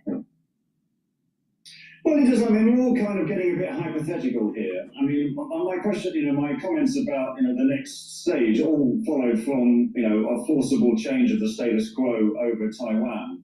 And saying that if the status quo does change, then I think, it will trigger a whole load of other moves, by the regional powers, by Japan, by South Korea, and, presumably, wider than that as well. But I do think there's an interesting question here. I mean, given that it's, so long since, China, the mainland, actually ruled Taiwan, I just wonder, asking Victor, hypothetically, do you think that the Irish are a different group of people, a different nation to the British, Victor? You are completely wrong. The better comparison is the United Nations versus the Confederation. There was only one country, that is the United States of America. The Confederation wants to break away from the Union. And if you test the opinion at that time, probably up to 100% of the people in the Confederation wanted to break away from the Union. Why President Lincoln was ranked as one of the greatest presidents of the United States. He refused to accept that. He wants to use force to bring back the Confederation into the Union. Therefore, as you can see, President Lincoln and the Federation won. The Confederation was defeated. They were brought back. Wait a minute. The southern states signed the Constitution with the northern states. Yes, it's true that there was a civil war in the United States because they seceded and they lost, and voila, we have the United States again.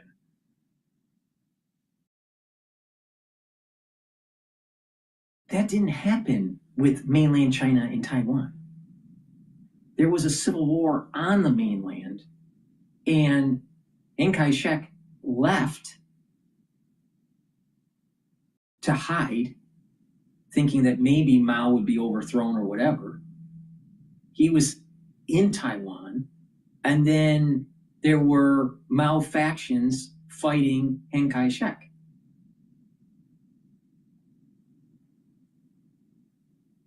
So this is totally different than Taiwan never signed a constitution with mainland China. I mean, China is not going to back down on this. They believe in their heart of hearts that they own Taiwan and the island chains. And that's going to cause a big international problem. And of course, because we wanted cheap spatulas from Walmart. We funded all this. To the Union by force, by defeating the Confederation. This is a better comparison for the two sides of the Taiwan Strait. China will never allow breakaway of Taiwan because if you read the Potsdam Proclamation and the Cairo Declaration, Taiwan in its entirety should be returned to China upon the unconditional surrender of Japan. And it was returned. Now, there was a civil war afterwards, but there was only one China. China being separated across the two sides of the Taiwan Strait, that is a fact. But there is only one China. And if Taiwan wants to break away from China, China will need to bring them back into China by force, as President Lincoln did vis-a-vis the Confederation.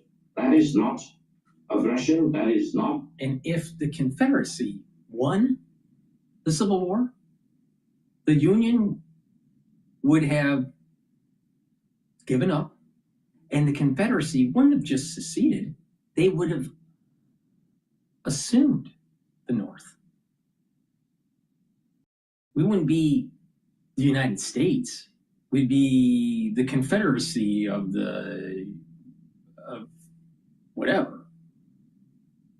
It wouldn't be the Old Glory as the flag. It'd be the Stars and Bars. But they lost. Now, what if, in his analogy, that Taiwan wins this civil war? That would be a good thing for America, because that would mean that the Democratic Taiwan cause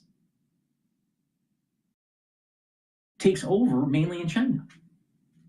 So let the Civil War begin. But the United States is going to have to get involved, because we got to make sure we don't lose our hegemonic power.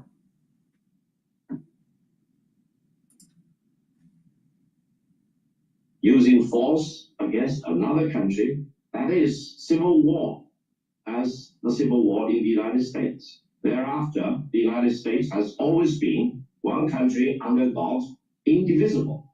China should always be indivisible after the reunification of Taiwan.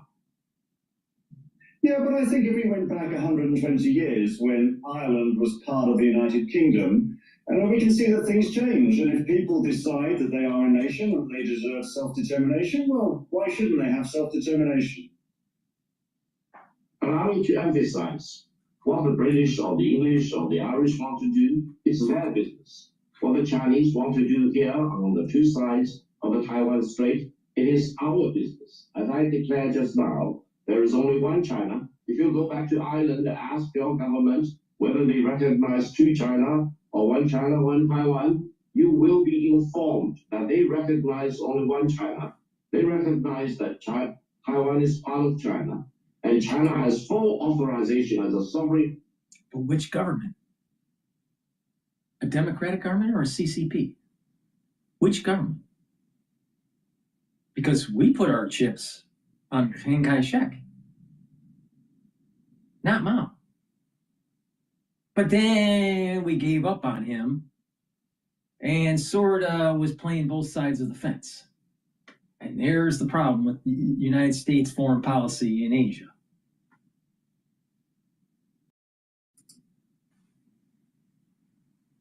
To deal with a part of its territory which wants to break away. And the better principle you need to keep in your mind is what President Lincoln did with the Confederation. Whatever Lincoln did to the Confederation, China has the right to do the same for the so-called breakaway Taiwan province. That brings me to something I want to... My energy bill dropped from $150 to $50 by doing this.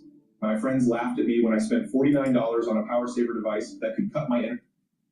That brings me to something I want to bring you in here on, Ross, because Victor says, you know, what happens is up to China, but it's also up to what Taiwan wants as well. And we're seeing China carrying out bigger, bolder military drills closer to Taiwan. It's enacting this kind of anaconda strategy, sort of strangling the island. Is that emboldening people in Taiwan to want to resist China, or is it making them more submissive, realizing they cannot outfight the might of China? Well, for many people, it's probably somewhere in the middle. Consistent with what Victor has said, people here know that a unilateral declaration of independence, if, for example, the government and the people had a consensus that they were going to change the name from Republic of China to the Republic of Taiwan, and this is what people typically call formal independence. I think people here know that the most likely outcome of that would be an immediate Chinese attack. At the same time, the number of people here who are saying we want to reunify with China on China's terms, which is similar to what China offered or implemented in Hong Kong and Macau, one country, two systems. The number of people here who support that as a short-term occurrence is very small, which means most people here, for now, prefer the status quo. But there is an interesting aspect to this, and it does go to your question. They do have elections here. And over the past nearly 30 years of democratic elections, the electorate has switched back and forth a few times. They've elected more independence-minded leaders, and they've also elected leaders who preferred a closer relationship with China and adamantly opposed Taiwan independence and emphatically believe that Taiwan is part of one China. And the voters elected a leader like that two times in recent decades, in 2008 and 2012. But in 2016 and 2020, the voters emphatically... But how much of CCP infiltration in that electoral process happened? You think, I mean, if they have a 10,000 talent program, if they've infiltrated our universities and our companies to steal IP, don't you think that they've infiltrated the electoral process in Taiwan? I mean, come on, let's wake up here. You know, we weren't born yesterday.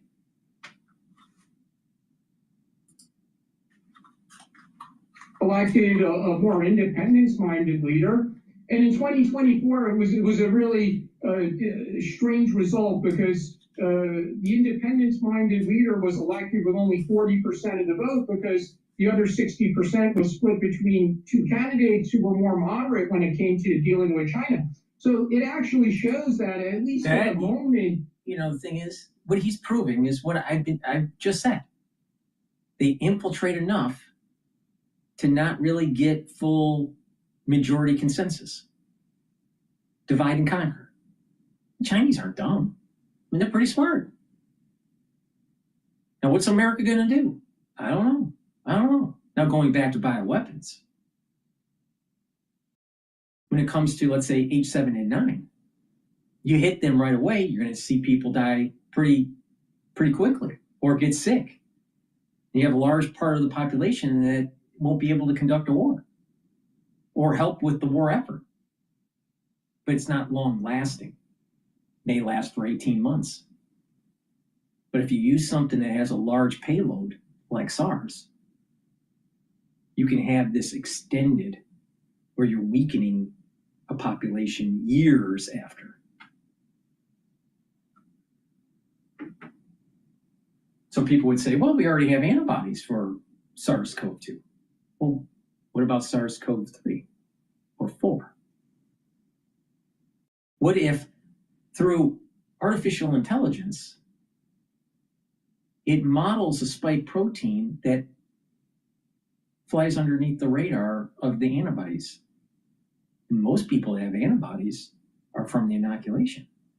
So it's one type of epitope. Now, if you have a natural infection, you got a lot of different types of antibodies. You got the spike antibodies, you have the envelope antibodies, and lots of different types. All you got to do is get the payload in enough cells, and then that extra code that was placed in to weaken the immune system gets coded and starts to integrate. Let's say you do a Trojan horse with the SARS platform, and it codes, and it spreads that new virus. It's like a virus within a virus, that package. And that is a retrovirus. So you have a regular virus that is a Trojan horse for a retrovirus. Now, when that happens, then all of a sudden, 5-10 years later, after the initial hit and people died, then all of a sudden weird pathologies start to happen. And they're like scratching their head, what's happening here? I don't know. And since you know what those proteins are within that retrovirus, to stop the spillover, you can easily inoculate different populations and just not inoculate the population that you're targeting. So mankind can create a virus within a virus, and it gets even cooler. You can do a virus within a virus within a virus, kind of like a Russian doll. You can do amazing things now with AI. Now think about that, a virus within a virus.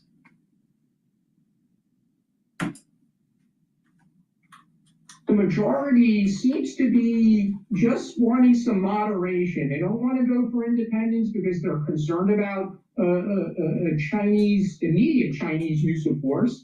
But they don't want to unify either. It seems that now they want to get along with China. I think at the moment, one could say that the public is a little concerned with some of the moves that the government has made that may have inflamed tensions. There are many people who support the government wholeheartedly, but it does seem at the moment that there's a trend to say, well, maybe we need to get along better with China.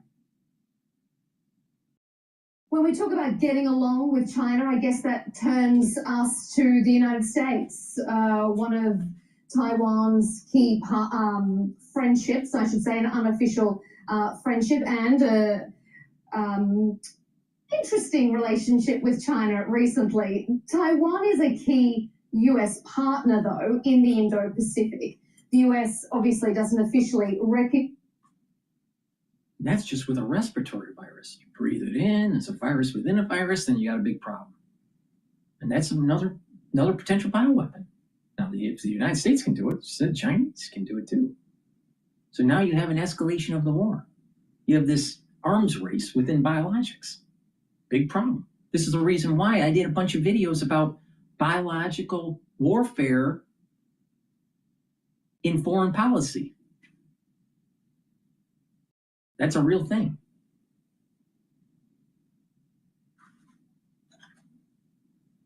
Now, if you want even larger packages, you can put it in a pox virus. Ooh. Wait a minute. Those are more complex. Some of the most complex viruses there are. And they're big genomes.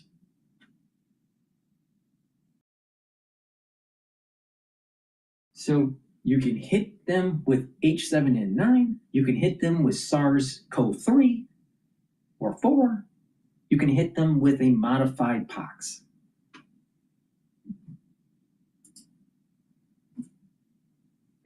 Its sovereignty, but it does oppose unilateral changes to the status quo from either side, I should note, going to what you said there, Ross.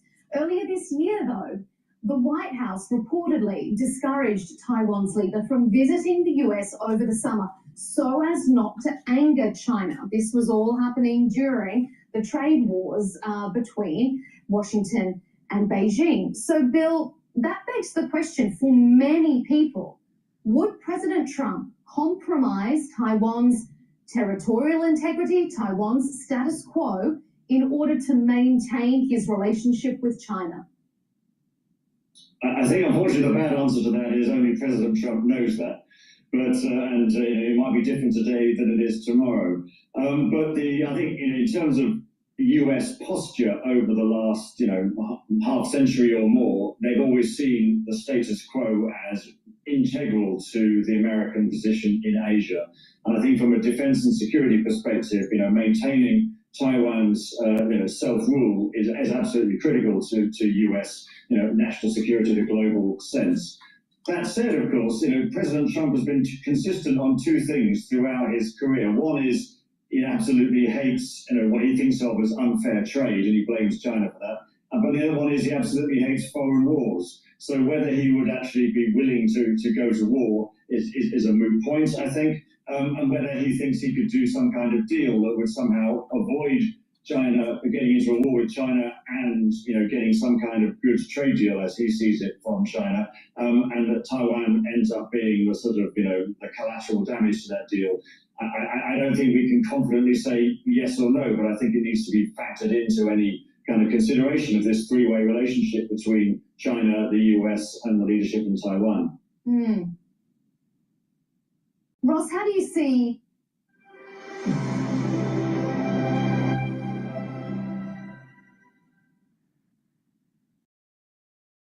Build on-brand assets in no time with Canva's AI-powered design generator. Simply type an idea and watch it appear. Ross, how do you see that?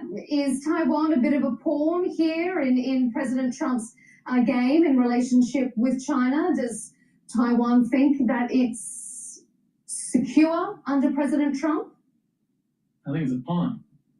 Whether or not Taiwan's a pawn is a topic of endless conversation among talking heads like me here in Taiwan, among government officials, politicians, legislators arguing back and forth. Trump is not going to support Taiwan. I'm telling you, he's not. He's going to sell weapons. He's not going to. He'll sell weapons to the allies. He's a chicken. If he wasn't a chicken, why didn't he kill the Ayatollah when he could have? He didn't. He could have had his hands completely clean. All he had to do was just get on the phone and say, Netanyahu, it's a go. You can kill him. Trump prevented Netanyahu from killing the Ayatollah. You ever thought of that?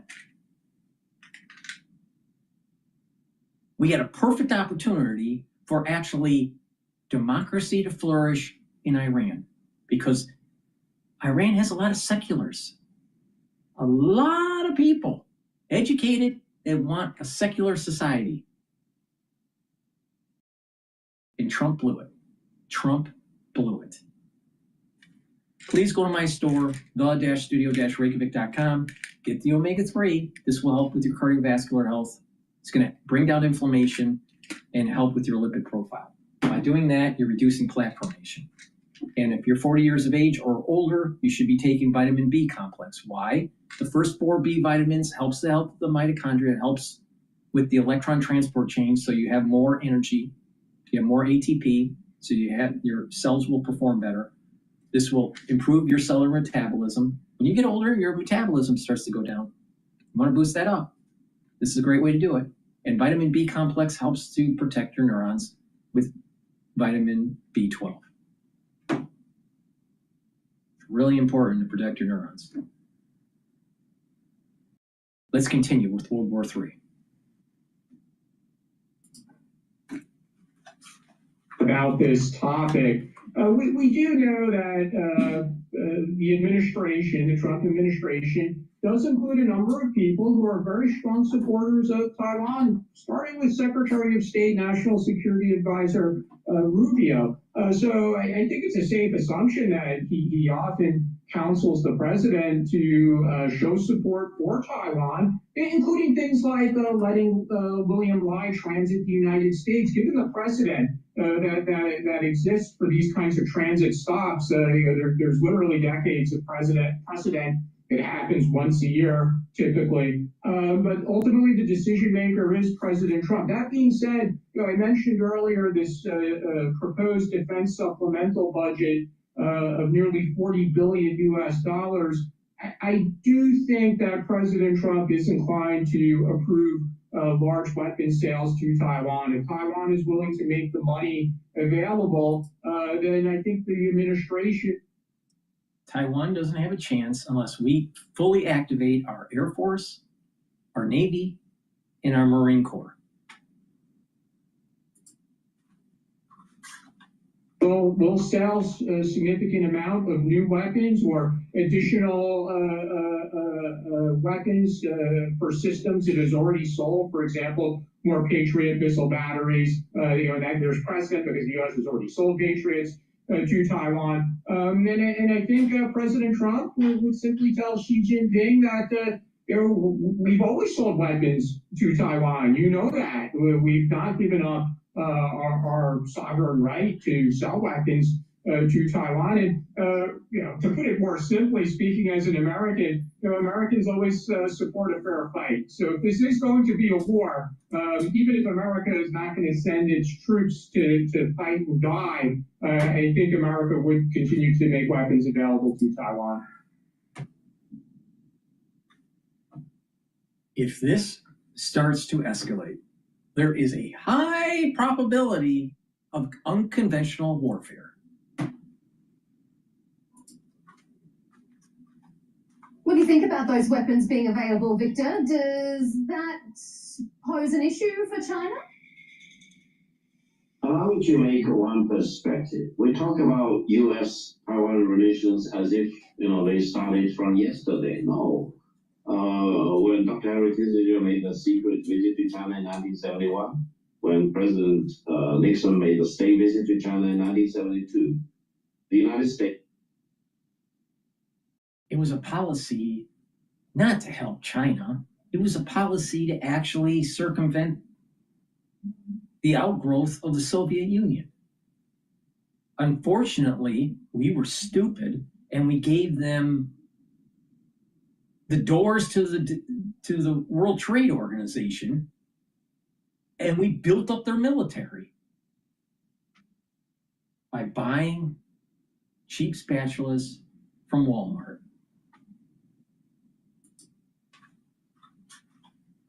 Had diplomatic relations with the Republic of China in Taiwan, and the United States and Taiwan, or the Republic of China, had a defense treaty.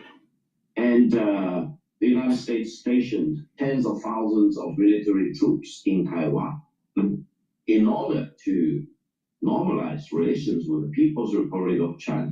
The United States broke off all these points. They decided to withdraw all the U.S. troops stationed in Taiwan back out of Taiwan. They broke off diplomatic recognition with Taiwan. They even rescinded the U.S. ROC Defense Treaty, which was a domestic law in the United States. They did all the impossibilities in order to do what? To normalize relations with the People's Republic of China.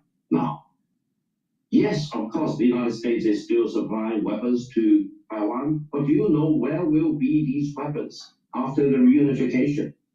Most of these weapons, if not destroyed, will be on display in a military museum, either somewhere in Taiwan or in mainland China.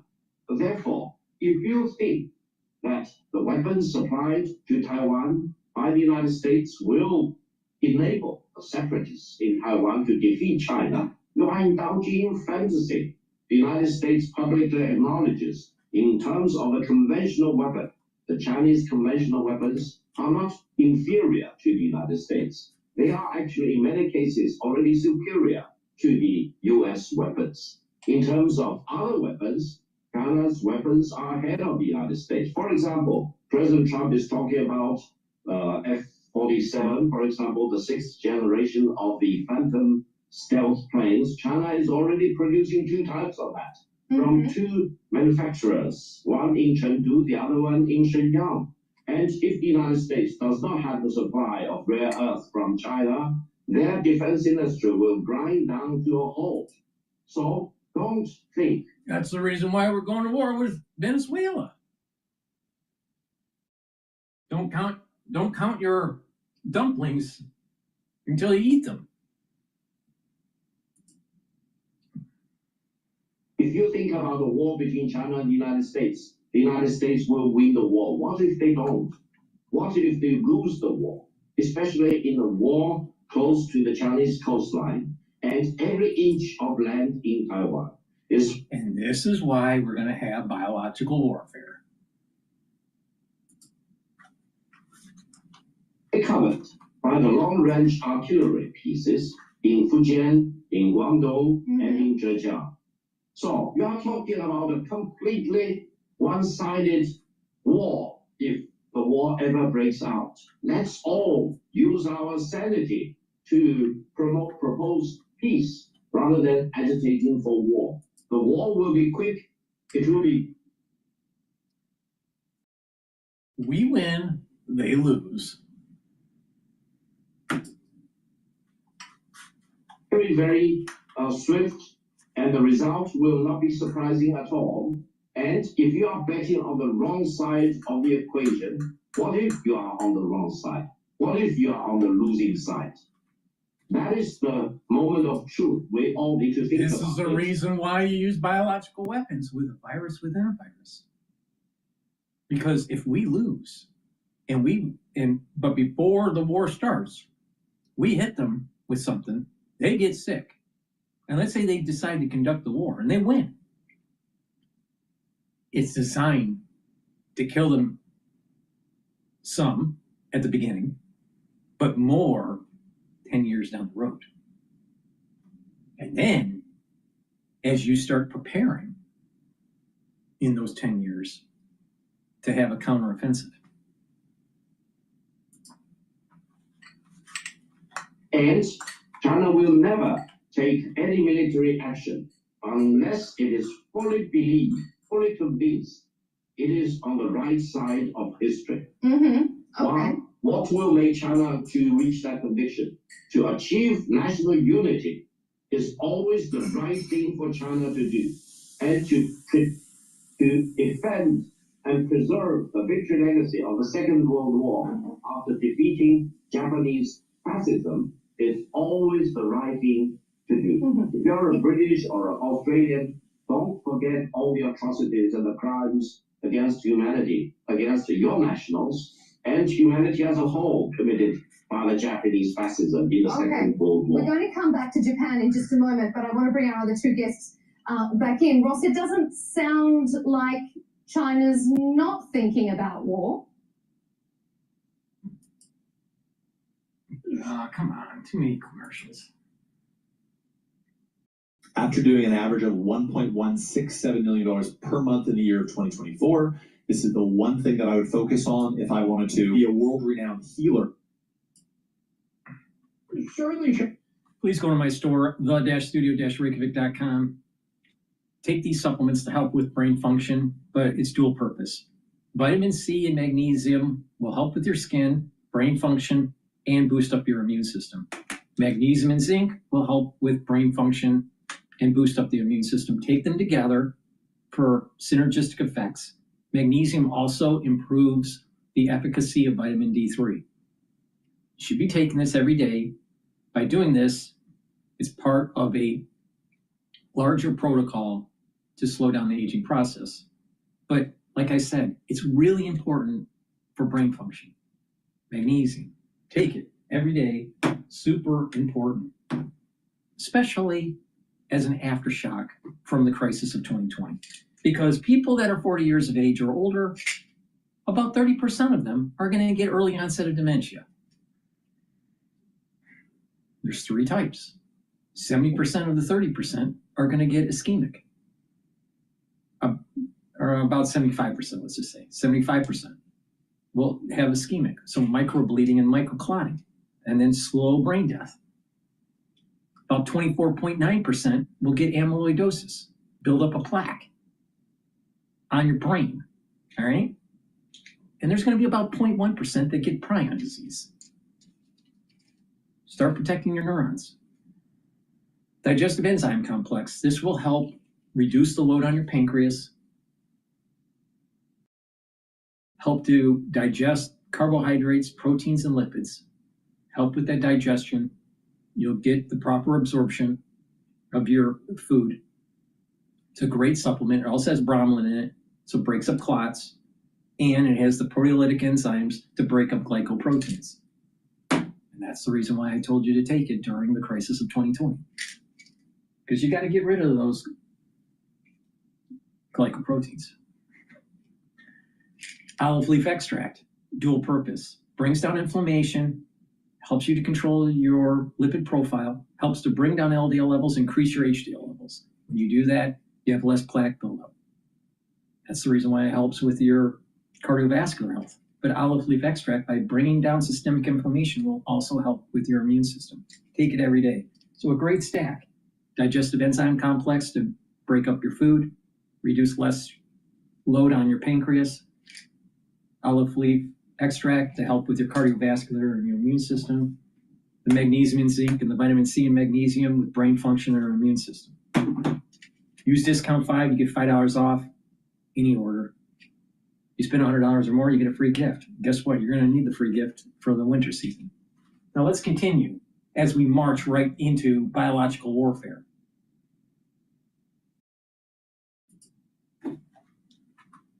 Is preparing for war. The increase in defense spending in recent decades has been tremendous, as has the increase in the capabilities of the branches of China's military. Victor's correct about that. China's technological capability, their ability to combine arms across the different services, whether that's air, naval, or land forces, or their rocket forces, and increasingly cyber and space, is commensurate with how we generally perceive China's rapid growth in its technological capabilities in recent decades. And certainly, if there is a war and the United States and its allies, whether that's Japan or Australia, decide to join, thousands of soldiers and sailors and airmen.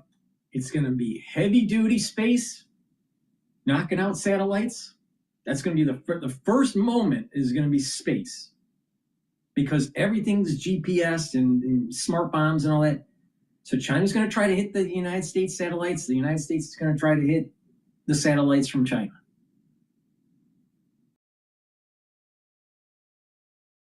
There's very high probability of release of biological warfare by either side.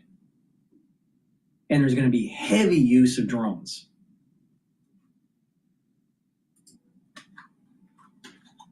From every country involved in this conflict will certainly die.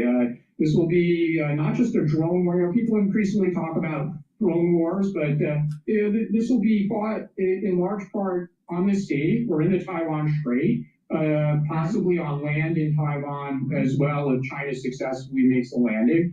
And again, I see this as space, not try to knock out the satellites, positioning the Navy and using drone warfare with the Air Force and the Navy, and then eventually troop usage on the land.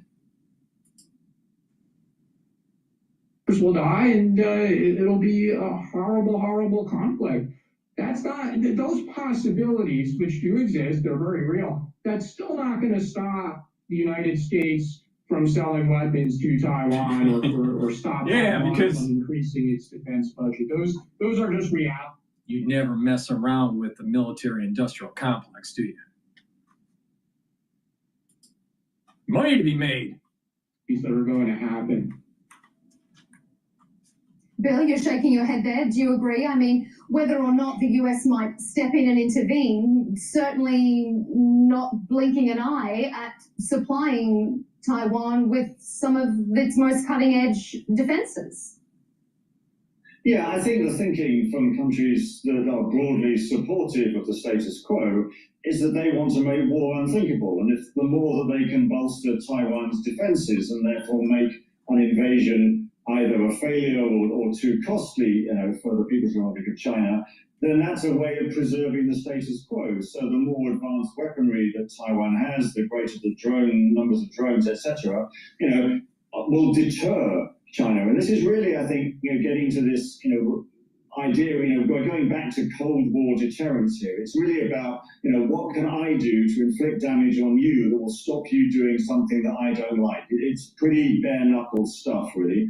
And when you hear Victor using this 1930s language about, invasions and acquiring, using force against neighbors and all the rest of it, then, it kind of just brings home, the urgency, I think, that people, that countries, the leaderships feel about the necessity of maintaining the status quo in each nation. Victor, President Joe Biden.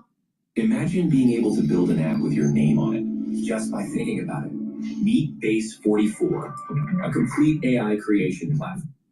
Victor, President Joe Biden explicitly pledged several times during his term in office to come to Taiwan's defense if war erupted. Do you think that Taiwan can equally rely on President Trump? Do you think that he is as willing and determined to step in as his predecessor was? Because even though you were saying that the US should be worried, Joe Biden wasn't worried. He said, we're going to be there. Maybe President Trump's going to say the same. Thank you. Each time President Biden made such remarks, he was corrected by his Department of State as well as Department of Defense at that time, now called Department of War. Fortunately, that means there is still sanity in Washington, even during the presidency of President Biden. And for the validity of the points made by President Biden, you just need to listen to what President Trump is saying. He says he's an autocrat. He does not have a brain operating in the normal way. I do not want to be involved in comments like that. But allow me to say, whether the US president decides to be involved or not, the United States will not win that combat if it ever happens across the two sides of the Taiwan Strait. Therefore, to think about providing more weapons to Taiwan so they can deter China's reunification is indulging in fantasy. That sounds to me as a recipe for ripping off Taiwan by charging them billions of dollars by selling arms, which will not turn out to be effective at all. Why? Why do I say this? If you assume there will be a war between China and the United States, does the United States have full confidence it will win the war? No. There is no such confidence. I agree. I agree with them on this. There's no guarantee that we'll win. There's a good possibility we'll lose. Usually, superpowers, when they're indebted like we are, and they go to war, they can't afford it, and it weakens them, and eventually they're a declining empire. Just look at the UK. Look at what happened. It's the same issue. There's a high probability the United States loses. And that increases the probability of using unconventional means to try to even the playing field here. And this is the reason why I'm worried about biological weapon usage. We're probably going to see the use of biological warfare here.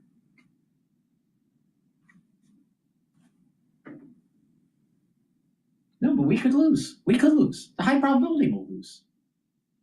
Or it's so we do win, it's so costly that we're a declining empire after.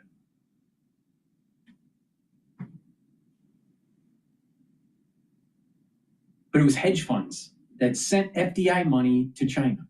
It was companies like Apple that built up manufacturing and built up China. And they built up their military to the point where it circumvents our hegemonic power. Now, let's just say we don't go to war with China and China just takes Taiwan. We lose the freedom of navigation through the 9-dash line. Hello? If we don't get engaged with this, we lose. If we get engaged, we could lose. If we win, we could still be a declining empire. Thank you, America, for being so indebted. Thank you, America, for printing a bunch of fucking money that we shouldn't have printed during COVID. Thank you, America, for printing and bailing out banks because of Lehman. We should have let them fail. Thank you, America, for having a 20-year war fighting people that are in the Stone Age. Post 9/11. This is the problem that we have. So we might have to do unconventional means to try to get ourselves out of this mess that we're in financially.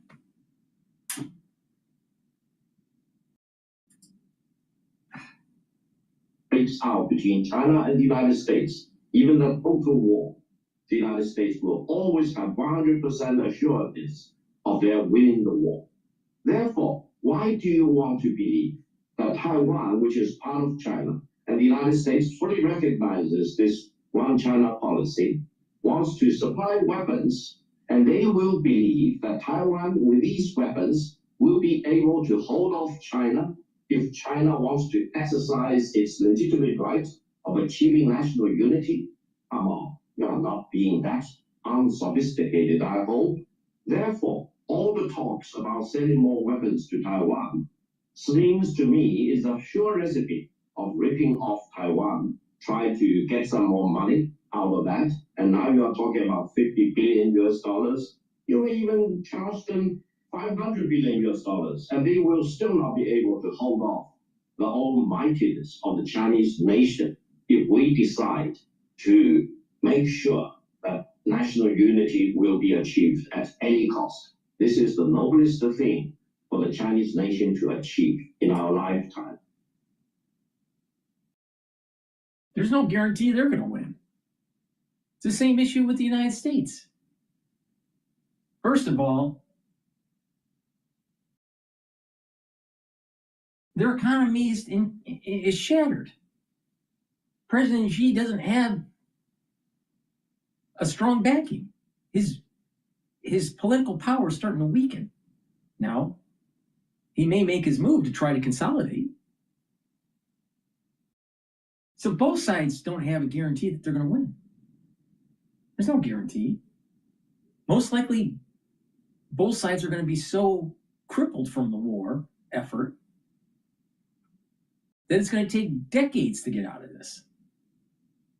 But my concern is that the United States debt of $38 trillion, we couldn't afford a $10 trillion war, but that may be what it's going to take to win. You're worried about your price of eggs now? You're worried about your price of beef now? Just imagine what it'd be like if we had a $10 trillion war. So it goes back to maybe you have to use unconventional means and sicken your enemy. And maybe you have to do it in such a stage where you sicken them immediately, and then there's another hit 10 years later. So this is not really a war that's going to be just months or just a year or two, or conventional, like what's happening in the Ukraine. But maybe this is a little bit more sinister, where it's designed to be 10 or 20 years. Because think about it. How many years do you need to rebuild your population? 20. So you have a bunch of kids right after the war, and 20 years later, they can fight. So if you design something that weakens your enemy 15, 20 years, especially if it affects their birth rate or their immune system, where there's cancers, and your population is fine, then you can build back up to do another hit.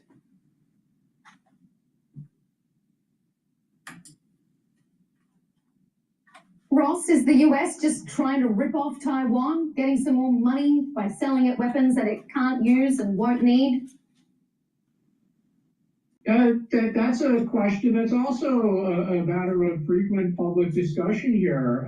There are literally tens of billions of dollars of past U.S. weapon sales that have not been delivered. The Trump administration, in its first term, sold Taiwan 66 F-16 aircraft, for example. That sale was announced in 2019. The contracts were signed in 2020. The aircraft were supposed to be delivered by now, and they still haven't been delivered. And now there's talk about, well, maybe next year some of them will be delivered, but not all of them will be delivered next year. So it certainly is a source of frustration here, and it does give opponents to the defense spending a pretty potent talking point to say these weapons are expensive, and we thought the U.S. was our friend, but then we spent the money and the goods didn't arrive. The goods got prioritized for Ukraine, for example, or there was COVID and all these excuses about delays in the supply chain. So yes, people here do talk about that topic. We also have to keep in mind that the opposition parties do control the legislature. So whether or not Live's proposed $39.85 billion supplemental defense budget will easily pass through Taiwan's parliament, that is actually unknown at the moment. He only announced this last week. It's still very early days. The opposition will be under tremendous pressure. Victor, you might not like it, but the reality is the opposition will be under pressure from the United States to pass this budget. And the opposition will say, well, we'll approve some of it, but not all, or we want milestones before we release additional tranches of funding. But again, I do think it will pass in some form, and the U.S. will make available. So we give weapons to our allies in the region to fight China. We have our CIA go in and start eliminating their scientists that are in the biologics and nuclear science. We have a strike package waiting to use it to destroy their laboratories, biological laboratories. And we start planning covertly to try to inoculate most of the population against a pathogen that we're going to release. And then we hit them.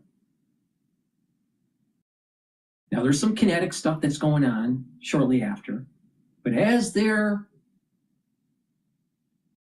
population starts to weaken, they can't fight back because we already killed their scientists. All right.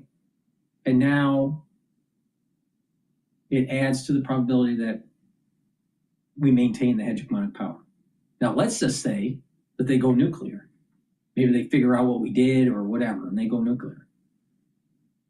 And they have a 1.4 billion population, or 1.2 billion. Some people say it's a billion, or maybe just less than a billion, but they got way larger population than the United States. So let's just say 20 million people died, 30 million people died on their side with a nuclear detonation by the United States. And let's say we lose 50 million on our side, maybe more. And then 20 years later, there's another hit.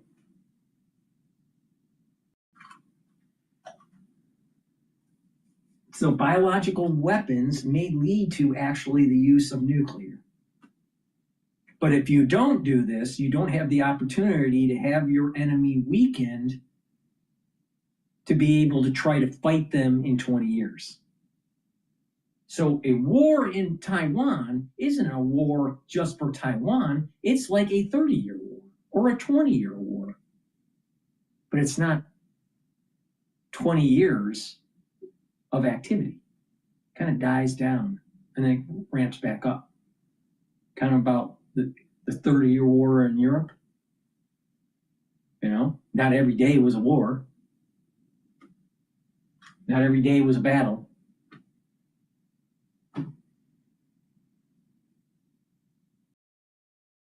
The question is, if you were president of the United States, what would you do? Would you just say, oh, it's just some cabal that wants a war in the world, and we'll just have Taiwan be taken over by the Chinese, and then you lose hegemonic power in the Pacific, and now you don't have freedom to navigate? What do you do then? You've already lost Taiwan. It's a lot harder to take an island than to defend it. Okay, what do you do, President? Well, we'll just be a declining empire. The Chinese will just stay at the first island chains. Then say 5 years later, they take the second island chains.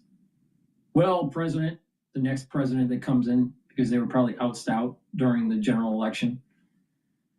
Mr. President, what should we do? Oh, you know, they'll stay at the second island chains. A couple of years later, they take Guam, they take Hawaii. Oh, Mr. President,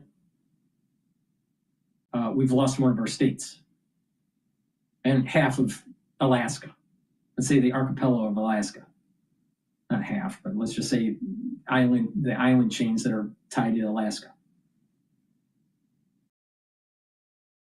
So we're just going to capitulate? All right, that's one decision path. Another decision path is to hit them with a weapon, with a biological weapon. Hit China with a biological weapon. Or maybe we should just use nuclear. But then they're going to go nuclear. So what do we do? Maybe the best path forward is actually biological warfare. Now, I don't want to sound crazy or anything, but if you look at all these different decisions, what's the best path? It's not so easy. It's not so easy. Just go to war? What kind of war? Unconventional? Conventional? What happens if you lose? What are you going to do? Got to hedge your bet. Got to have the means to be able to hit them again. Is it possible that we have a strike package that circumvents the launching of their ICBMs all at once? Maybe, maybe not. I don't know. It's not going to be pretty. It's going to cost a lot of money. It's going to cost a lot of money, and it's probably going to cost a lot of deaths. Not just servicemen deaths, civilian deaths. All right, then the pacifists will just say, let them have Taiwan. Again, your way of life is gone. What do you do? There's no good option here.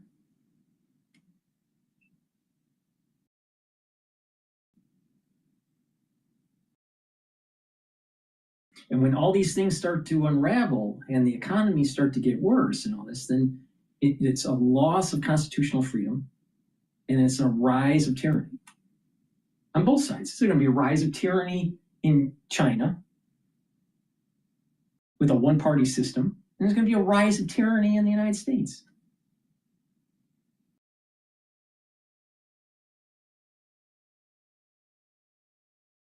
This isn't just academic here. There's something starting to emerge that's very dangerous. And it goes back to what I was saying on September 11th, 2026, there's going to be a curse on this earth. It's not going to be pretty. And it's looking like this is how it's going to manifest. What happens? I want to circle us back to Japan for our final segment here, because Japan's Prime Minister, Sanae Takaichi, has sparked a related row with China. She told Parliament that a Japanese attack on Taiwan would also threaten Japan and therefore could trigger Japanese military action. I know we've discussed it in various points earlier in this debate, but I want to focus on it just in this last segment. Bill, I want to ask you, is there any justification to Japan's concerns here that an attack on Taiwan also threatens Japan's national security? Of course. Well, it completely upends Japan's security position in East Asia. At the moment, all of the islands that are off China's coast are, in effect, controlled by governments who have a friendly relationship with the US and are skeptical, let's say, of China. I apologize for intervening on this constantly, but thoughts come to my head here. And people would say, well, I don't want to get an inoculation just in case there's a biological war. Well, there are means to inoculate you without you even knowing it. Like in your food, mosquitoes, lots of ways. They can inoculate you without you even knowing. Now, don't you think that the Pentagon, if they're going to do this, is going to use it covertly? They can't tell the public what they're doing before they launch a biological weapon on China. They're going to do it covertly. Now, they either as part of an inoculation program. Do you know who makes your inoculations? Do you know what they put in there? You don't know. What happens when it's taken over by the military? What if it already has? You just don't know. Oh, then you're just not going to go to CVS or Walgreens or your doctor. Okay, fine. You're going to stop eating?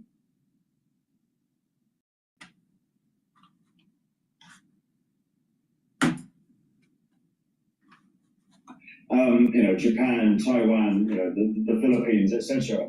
And if that changes, then of course it's going to fundamentally change Japan's strategic position. And that's just a fact of geopolitics, geostrategy. So therefore, it is going to critically affect Japan's security posture. And also, as a supplement, any war that involves, around Taiwan that starts to involve United States forces, well, a lot of those forces are based in Japan. There may be attacks on American forces in Japan, for example. So again, that would necessarily impact, Japanese security. So I think what she was saying, although it was absolutely, a red rag to China's bull here, was basically, she was just saying the quiet part out loud. Everybody knows this, but you're just not supposed to say it in public. Heating companies get pissed when you do this, but they can't do a damn thing about it. This heater warms entire rooms in under 2 minutes, slashes heating bills by 90%, makes freezing homes comfortable instantly. It's already been sold out multiple times on Amazon and Walmart and all those other big box stores because it's been a top recommendation from energy efficiency experts. And now... What do you think about that, Victor? I mean, security postures change, geopolitics develops, alliances, friends, foe, that all changes with time. Why isn't Japan allowed to update and modernize its security posture? First of all, Prime Minister Takaichi's very outrageous remark is a very dangerous indication of neo-Japanese fascism and neo-Japanese militarism. Why? Because ever after Japan's unconditional surrender in 1940. Why isn't the posturing of China some sort of neo-Soviet policy? This guy's stuck in 1949, 1948.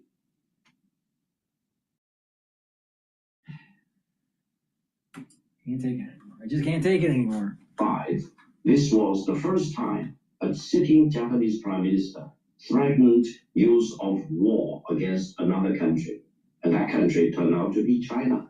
Now, Japan is strictly legally prohibited to constitute another threat to China by law, by the terms of its unconditional surrender. We should not forget that. We should always keep that in mind. The terms we should always keep in mind that Mao killed millions of people to consolidate power for a one-party government that's still in power today.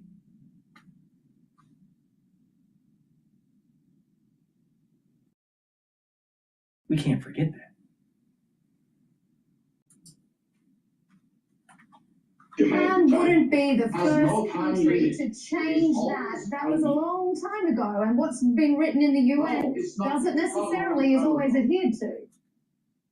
No, it's not a long time ago. Japan caused the loss of life, 35 million lives in China.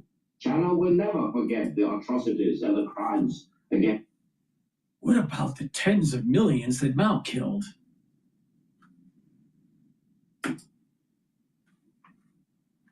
humanity they committed in China, and the burdens placed upon Japan by the unconditional surrender instrument have no time limit. Japan is always required to be a peaceful nation rather than a militaristic nation. And I told my American friends, remember Pearl Harbor. If Japan A peaceful nation? Why is there a 10,000 talent program? Why are they stealing IP? Why are they building up their military?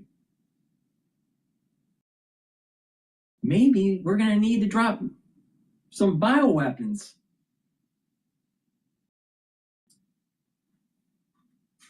betray its commitments it undertook as far as its unconditional surrender to China is concerned, they can easily betray the commitments they entered into vis-a-vis the United States. And they need to prepare for another attack on Pearl Harbor or anywhere else. Therefore, to make sure that Japan remains a pacifist country is an utmost important thing in this part of the world, and no country, no individual, including our two distinguished panelists here, together we are sharing this panel, should ever allow the danger of neo-Japanese militarism or neo-Japanese fascism to raise its dangerous head.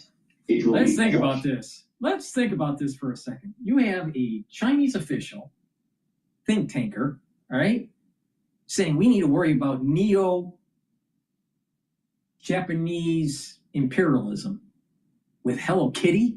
Are you kidding me? Are you kidding me? Japan is the land of Hello Kitty. What the fuck?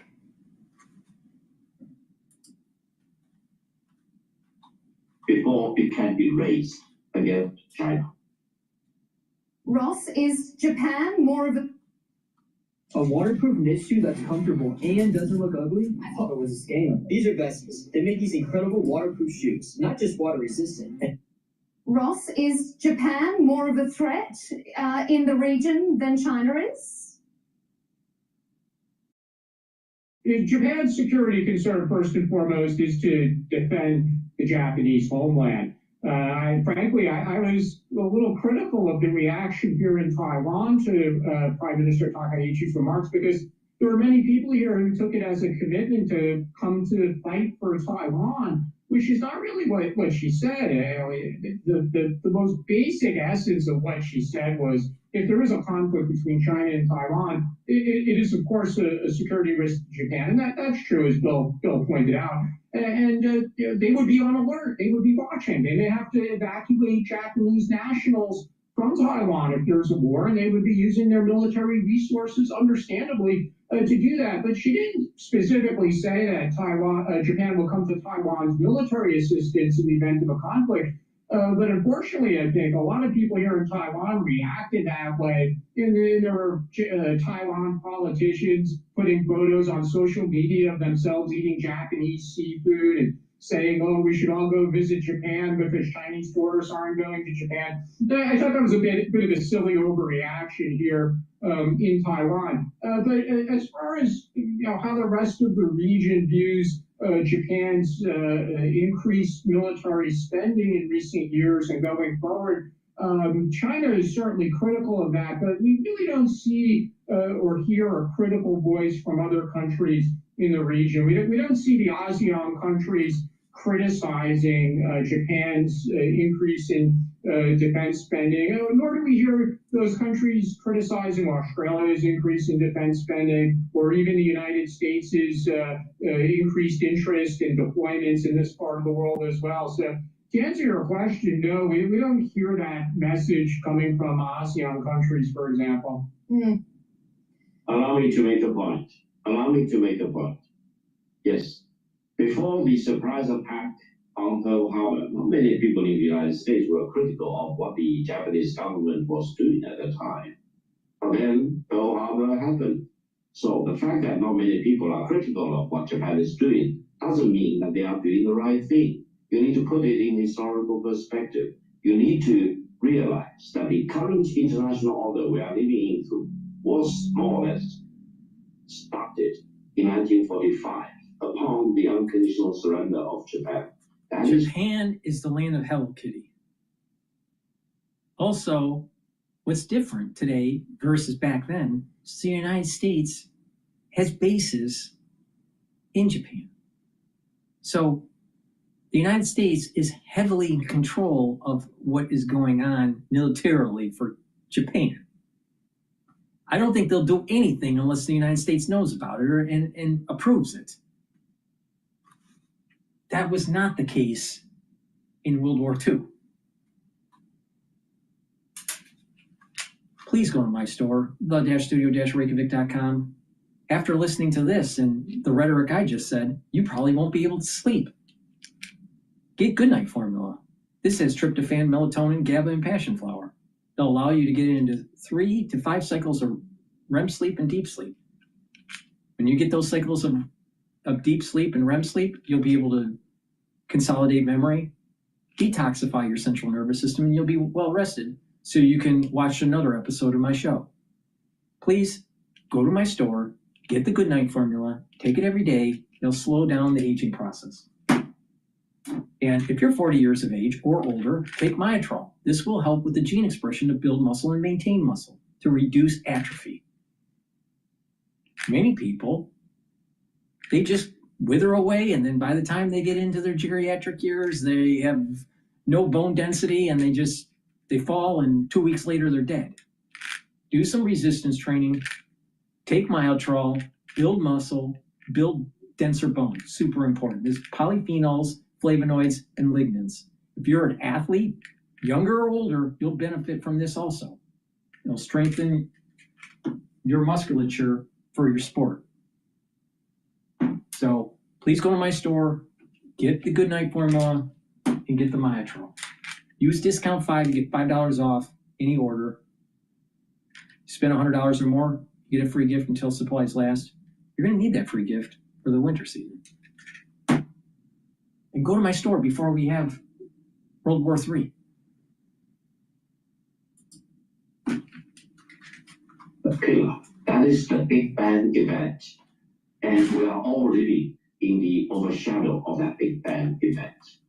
Now, if you want to change it, if you really want to allow the rearmament of Japan and the remilitarization of Japan, even if you are not fully aware of the consequences, you may one day be surprised. Look how many Australian soldiers were butchered by the Japanese military. Look at how many British prisoners of war were killed. Look at the long march of death. And look at all the atrocities they committed in the Philippines, in the ASEAN nations, in all the Pacific islands against the Americans, for example. And do you think President Roosevelt said the wrong thing when he said Japan was the country of infamy? Today was the day of infamy. And the Americans will never allow another Pearl Harbor. Why? Because you should never think about the possibility of Japan betraying its commitments it entered when it unconditionally surrendered to raise its dangerous militaristic head in this part of the world. Because allow me to warn you, that moment will be a moment of destruction.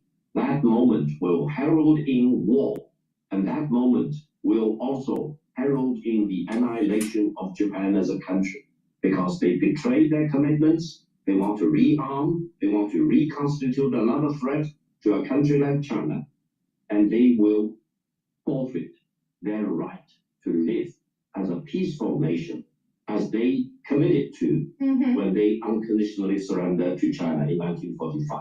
All right, let me just get a final response from. Let me just plug 2 more products here, and then we'll finish this video. Finally. Get the complete multivitamin. This is easy to digest. It's a very high quality multivitamin. It has the multivitamins that you need as cofactors for enzymatic activity so your cells perform properly. Get the complete multivitamin. It's part of the foundation of my anti-aging protocol. Because don't you want to live forever? So you can see World War III, 4, 5, and 6. And get the probiotics. I have VeggieCap and the powdered version. The powdered version's in my hand. Take it every day, and with a good probiotic, you're improving your gut biome. You're going to be able to absorb your nutrients better. They'll improve your skin. Also, what will happen is that you'll be able to sleep better. You'll be able to think properly. You'll get rid of that brain fog. A lot of people don't realize a good gut biome actually improves your brain function, and your metabolism will improve. So it's super important to take a good probiotic, and good health starts at the gut. And with a good gut biome, you're also improving your immune system at the gut level.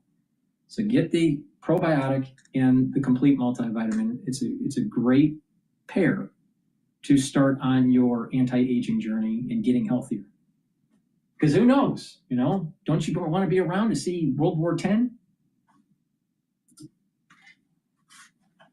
Bill, on that, what do you think? I mean, their unconditional surrender, times have changed. Are countries not allowed to adapt to the changing environment, or is Japan too much of a risk? Well, I think Victor's bellicose, warlike language is an amazing revelation, really. I mean, I don't think anybody in the region is convinced by his portrayal of Japan, but they're increasingly worried about China's posture. It's China is the country that's the one that's threatening to go to war. Japan isn't. As we were hearing, ASEAN, Southeast Asian countries, other countries haven't raised concerns about what Japan's doing, but they are mightily concerned about what China is doing. And Victor's language today is the language of the 1930s, war, taking territory, fighting people. I don't think it convinces the region, or I don't think it convinces the region of China's case. I think it convinces the region that China is the problem here. And I think, that's increasingly the situation that we're heading into in the next few years. Gentlemen, we're out of time. We are going to have to leave it there. It's been a very interesting discussion. Let's hope we don't have to revisit it with a change of tone anytime soon. But we appreciate your analysis on all these diverse points. Ross Feingold, political analyst and director of the Association of Americans Resident Overseas. Victor Gao, vice president of the Beijing-based Center for China and Globalization. And Bill Hayton, associate fellow with the Asia Pacific program at Chatham House. Thank you all for being with us here on Counterpoints. All righty, let's go to another video about this hot topic. All right, history.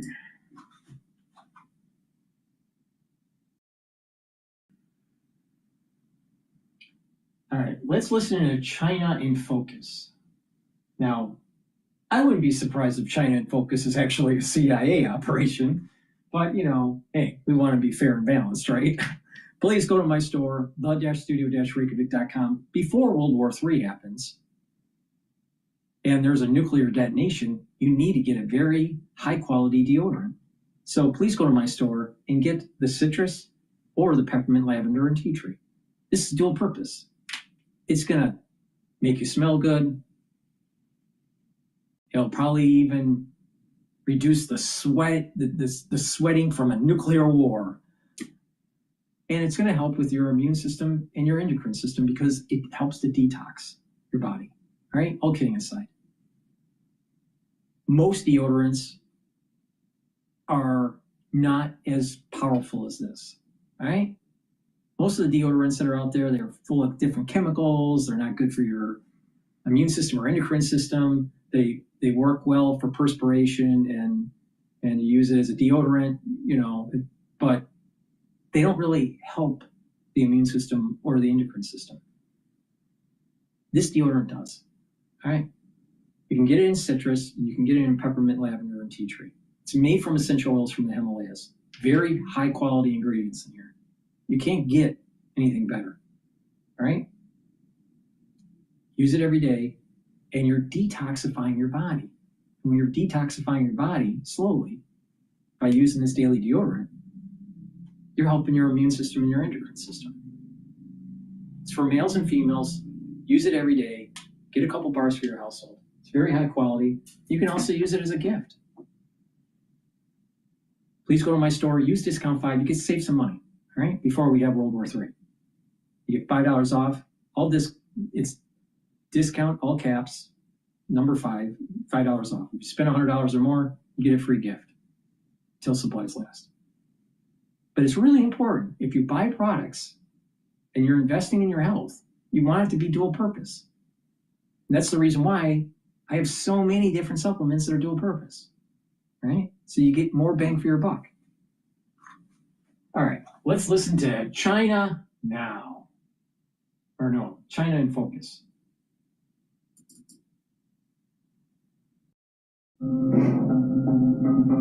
Welcome to China in Focus. I'm Tiffany Meyer. Our top story, Beijing deploying military vessels near Taiwan and Japan, more than 100. It's Beijing's most aggressive military flex in the region to date.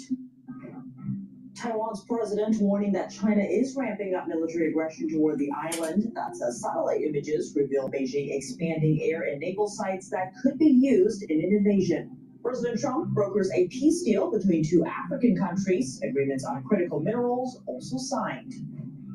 U.S. and Chinese officials discussed moving the Trump-Xi trade agreement forward. That's as Trade Representative Jameson Greer says that the U.S. should probably trade less with China. Chinese e-commerce giant Temu is facing fresh legal heat in the U.S. Arizona filing a lawsuit alleging the platform steals user data and deceives shoppers.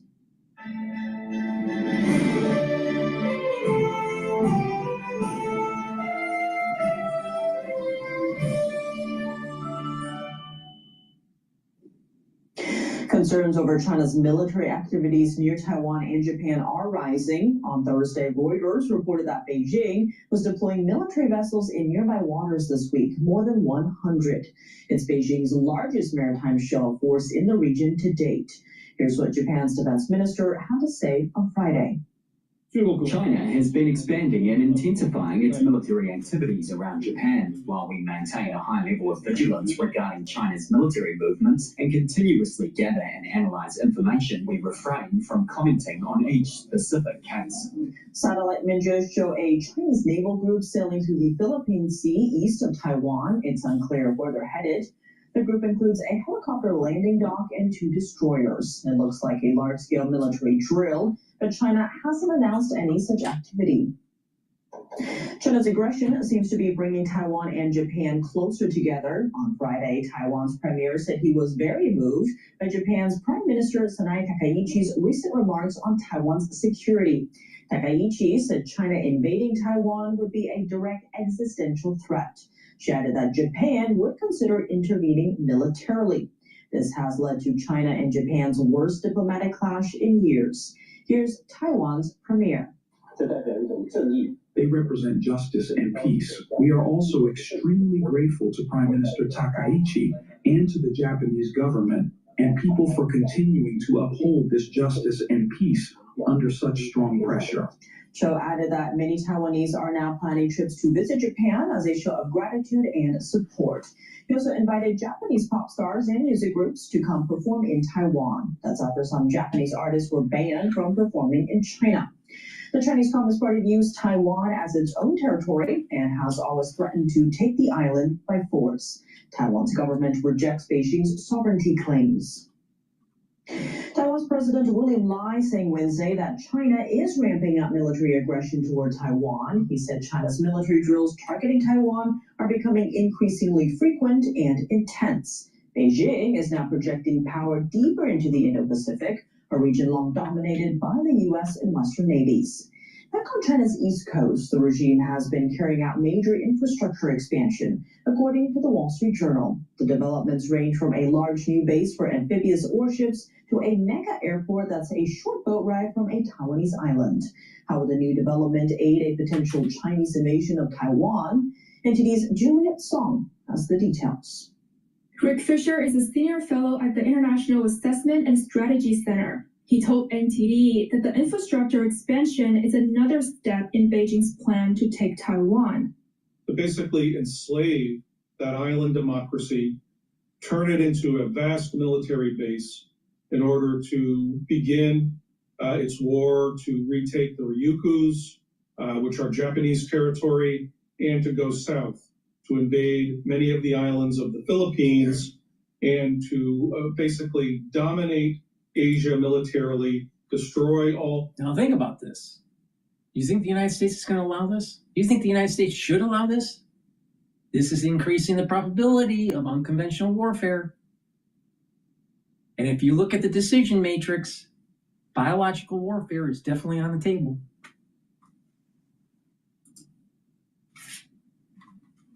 American military alliances in Asia and send the American military back to Hawaii.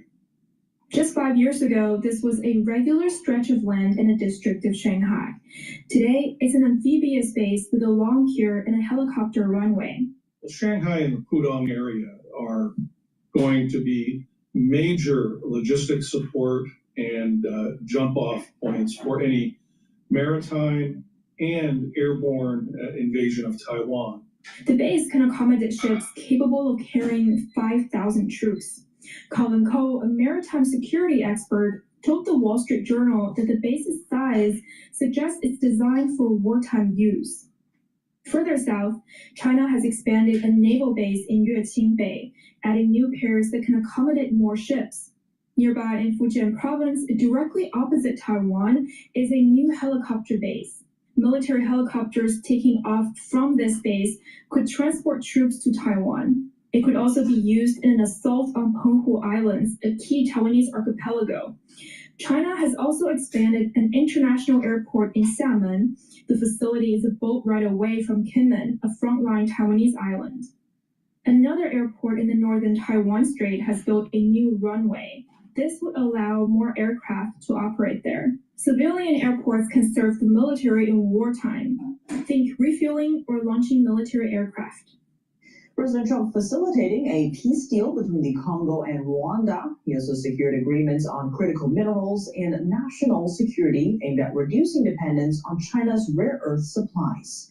Washington correspondent Mario Zhu has more. Today we commit to stopping decades of violence and bloodshed and to begin a new era of harmony and cooperation between the Democratic Republic of the Congo. President Trump hosting the leaders of the Congo and Rwanda here in Washington to sign what they're calling the Washington Accords. For more than 30 years, one of the worst conflicts on earth has been raging in eastern Congo. Millions and millions of people have been tragically killed, so many administrations have tried, and today we're succeeding where so many others have failed. These accords formalize the terms of an agreement made between the two countries back in June. The terms include a permanent ceasefire, disarmament of non-state forces, provisions for refugees to return to their homes, and justice and accountability for everyone who committed illegal acts. The agreement also includes critical mineral deals with the two countries. And we'll be involved with sending some of our biggest and greatest companies over to the two countries, and we're going to take out some of the rare earth and take out some of the assets and pay, and everybody's going to make a lot of money. As Washington looks for ways to circumvent China to acquire rare earths, with President Trump recently signing a flurry of rare earths deals with other nations in efforts to curb U.S. dependence on China. Reporting from the White House, Mario Zhu, NTD News. Top U.S. and Chinese officials spoke by phone on Friday. Treasury Secretary Scott Bessent and Trade Representative Jameson Greer had a video call with Chinese Vice Premier He Lifeng. Top of the agenda was trade, including efforts to follow through on the agreement President Trump made in South Korea when he met with Chinese Communist Party leader Xi Jinping in October. Bessent wrote on X that the officials talked about putting the Busan Agreement into action. Busan is the South Korean city that the face-to-face meeting of Trump and Xi took place. As part of the deal, the U.S. will ease tariffs on China, and China promised to step up efforts against fentanyl trafficking, restart soybean purchases, and keep rare earth exports steady. Bessent said in a post that the implementation of the deal was going well. He added, quote, "I also reaffirm the United States' commitment to continued engagement with China." One day before the call, Trade Representative Jameson Greer said the U.S. would likely need to trade less with China. He sees a recent 25% reduction in the volume of goods traded with the communist regime as a step in the right direction. His comments come a day after Treasury Secretary Scott Bessent said, "Doesn't this seem like not just bringing back manufacturing to the United States and increasing the economic clustering, which is a good idea, but it's also preparation for a war effort?"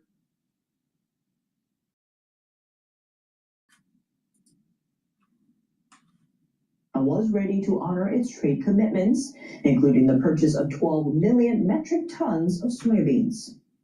New legal trouble for Chinese e-commerce giant Temu. Arizona is suing the online retailer over alleged data theft and consumer deception. State Attorney General Chris Mays has filed a consumer I mean, why not? It's China. Please go to my store at blood-studio-reykjavik.com and get the heirloom barley.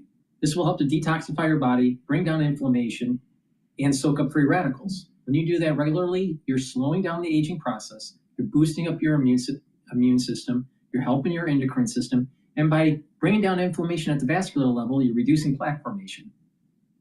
Bringing down inflammation at the brain level, you're helping the health of your neurons.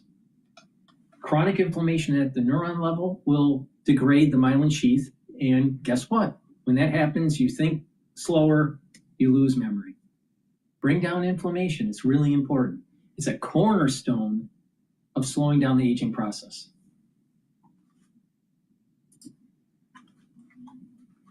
Lawsuit. Temu and its parent company Ph.D. Holdings are accused of violating the Arizona Consumer Fraud Act by illegally mining data. The lawsuit alleges Temu's app contains hidden technical features that allows it to access a user's phone and potentially control parts of the device. Temu is also accused of misleading shoppers with fake reviews and knockoff products. The suit claims Temu has counterfeited some of Arizona's best-known brands, including Fender guitars and Arizona Cardinals football gear. Chinese AI tool DeepSeek has a built. They were messing around with Fender guitars? That's unacceptable.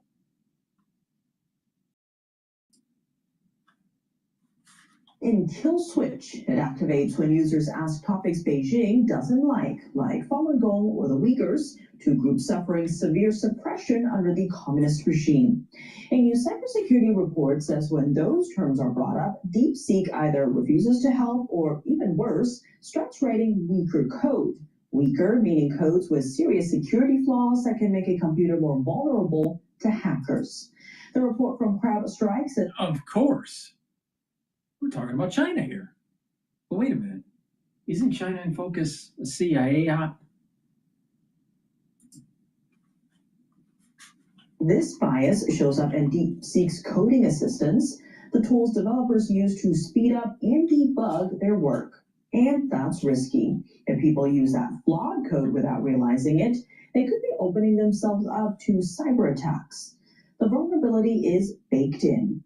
Next, we have the latest on the 3-week-long criminal trial of Linda Sun. Sun served as a senior aide to New York Governor Kathy Hochul and her predecessor, Andrew Cuomo.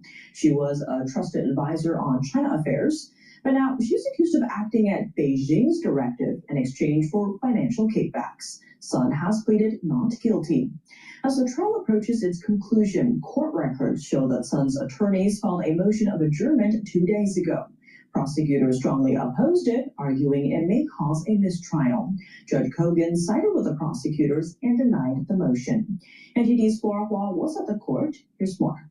We're about to enter the final week of Linda Sun's trial. She's a former senior aide to New York Governors Hochul and Cuomo, now accused by the U.S. government of working as an unregistered agent of the Chinese Communist Party. This week, the judge denied the defendant's motion to adjourn the case. At the center of the defense adjournment efforts was a man named Zhang Fuyin. Zhang has links to the Chinese Communist Party. The FBI seized Zhang's devices earlier this year and found materials the government is now using as evidence in Sun's trial. Court-verified messages between Zhang, Linda Sun, and Chinese officials suggest Zhang was a broker between Sun and local authorities in China. His business card, also included in prosecutors' evidence, shows that Zhang holds a senior position at a New York-based nonprofit. That nonprofit is part of a broader apparatus called China's United Front Work Department, which the CCP uses to build relationships and achieve its goals overseas.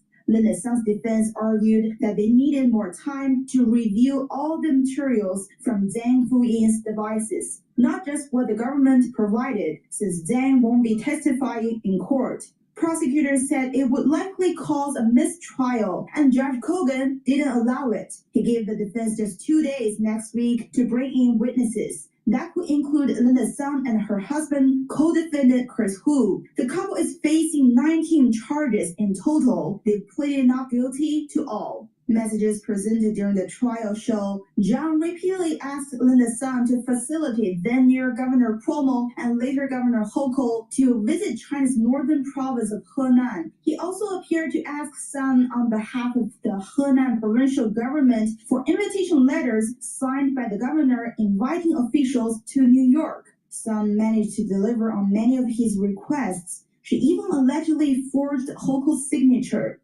With Zhang's introduction, the Chinese regime appeared to start recognizing Sun's efforts and giving thanks in return. Court documents show that Chinese officials appear to have granted Sun's husband business opportunities, state contracts, and helped him buy land in China. They also provided free trips to China for Sun, her family, and associates. Court-verified messages also show that Sun's relatives were able to secure jobs with the Chinese officials' help. It seems Sun never reported any benefits she and her family enjoyed from China. That's according to evidence presented at the trial. The trial continues next Monday. Flora Hua, NTD News. Coming up, staying ahead of China in... Please go to my store, the-studio-reykjavik.com, and get the cleanse or the Max 35. Max 35 is 35 parts per million. Cleanse is 30 parts per million. You take it the same way. Take a teaspoon a day, every day. Swish in your mouth, gargle about 20 seconds, swallow. When you do this, this is going to boost up the health of your oral cavity, your oral pharynx, help to maintain a mucosal barrier, and to help the health of your epithelial cells in your oral pharynx. Super important. This will help to boost up the immune system. This is one of the pillars of my anti-aging protocol to slow down the aging process. If you are chronically sick, you age faster. If you mitigate that process and you're not as chronically sick, if you don't have the common cold all the time, you'll age slower. Do you ever watch people that are sick, even if it's just a common cold? They age faster. Their skin looks a little bit worse off. Their respiratory system isn't as strong. If you notice, their hair seems to age faster. If you look at someone that's chronically sick, because they have all that inflammation, they have other systems that are not functioning at an optimal level, you start to they start to lose energy, they start to have a weakened immune system, and they build up free radicals and they're aging quicker. You want to stop that. So if you can boost up your immune system, soak up those free radicals and bring down that inflammation, you're slowing down the aging process. It's pretty simple. But if you do it every day, voila, you get compound effects, and year after year after year, you don't age as fast. And when you don't age as fast, you don't have the methylation of your genes. Part of the aging process is the methylation of the genes where you don't get the proper gene expression. You, as an adult, have different gene expression than when you were a kid. As an early adult, you had a certain gene expression profile compared to you being in your 50s or 60s. But if you can soak up those free radicals, keep that inflammation down, boost up those energy levels, what will happen is that you'll have a better gene expression profile that's very similar to when you were younger. It's pretty simple stuff. That's the reason why I don't look like my age. please go to my store and get the drops. Super important for the winter season. Very high quality. You can get them in blueberry, cherry flavor, and also honey and lemon. The moment you have that throat irritation, mitigate the problem right away. Very high quality. Get a few bags for your household. Use discount 5. You get $5 off any order. You spend $100 or more, you get a free gift until supplies last. What are you waiting for? World War III? Space is vital for economic and national security. This is the message from a hearing on Capitol Hill. Rare earth mining polluting Southeast Asian countries and threatening human lives. The ore is then shipped to China. French President Emmanuel Macron wrapping up his China visit without any major commercial deals. How Chinese leader Xi Jinping responded to what Macron asked for. More on that after the break here on China in Focus. Welcome back to China in Focus. I'm Tiffany Meyer. The latest on the space race between the United States and China. Lawmakers and experts stress that keeping ahead of China in space is vital for economic and national security. NTD correspondent Jason Blair has more from a hearing on Capitol Hill. The question we should be asking as we explore beyond the planet is, will humanity carry forward the American values of economic and political freedom, or those of the Chinese Communist Party? Members of the House Space and Aeronautics Subcommittee expressed the importance for the U.S. to stay ahead of China with space exploration and technology. The People's Republic of China, for which there is no distinction between civil and military space, knows that leadership in space has brought the United States invaluable geopolitical soft power, significant and beneficial international alliances, economic growth fueled by innovation. Chairman Mike Herodopoulos says China's objective is not to just keep up with the U.S., but to outpace, outmaneuver, and ultimately defeat the U.S. But America is not standing still. In my district, Kennedy Space Center, we surpassed 100 launches just 2 weeks ago. China is not even close, with around 73 launches. Still, Beijing is pressing ahead. Their plans include landing their astronauts on the lunar surface by 2030 and constructing research base on the moon's south pole by 2035. Subcommittee ranking member Valerie Fushi says that Just imagine the Chinese getting on the moon. What's going to happen to all the stupid flat earthers out there? What about all the stupid people out there that are saying that mankind never went to the moon, blah, blah, blah, blah, blah, blah, blah.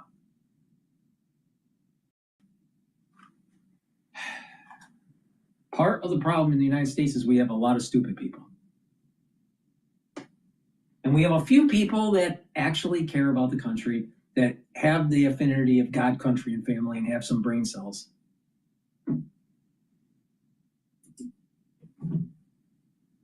Navigates China's ascending space capabilities today has an impact on every American. Our banking, communications, weather prediction, agriculture, natural resource management, and national security, for example, all rely on space systems. One expert witness says that space, from the Chinese Communist Party's view, boosts all parts of China's national power. Military, economic, diplomatic, political, scientific and technological, even cultural. Other experts shared their thoughts and recommendations. We have many advantages over the PRC, structural advantages that we can use to maintain our edge. But to do so, we need to start running. We're engaged not so much. Yeah, like maybe our high schoolers should be able to read. Maybe our high schoolers should be able to do some math. Maybe our high schoolers should be able to get off the couch. Maybe our high schoolers should be able to behave. There's a start.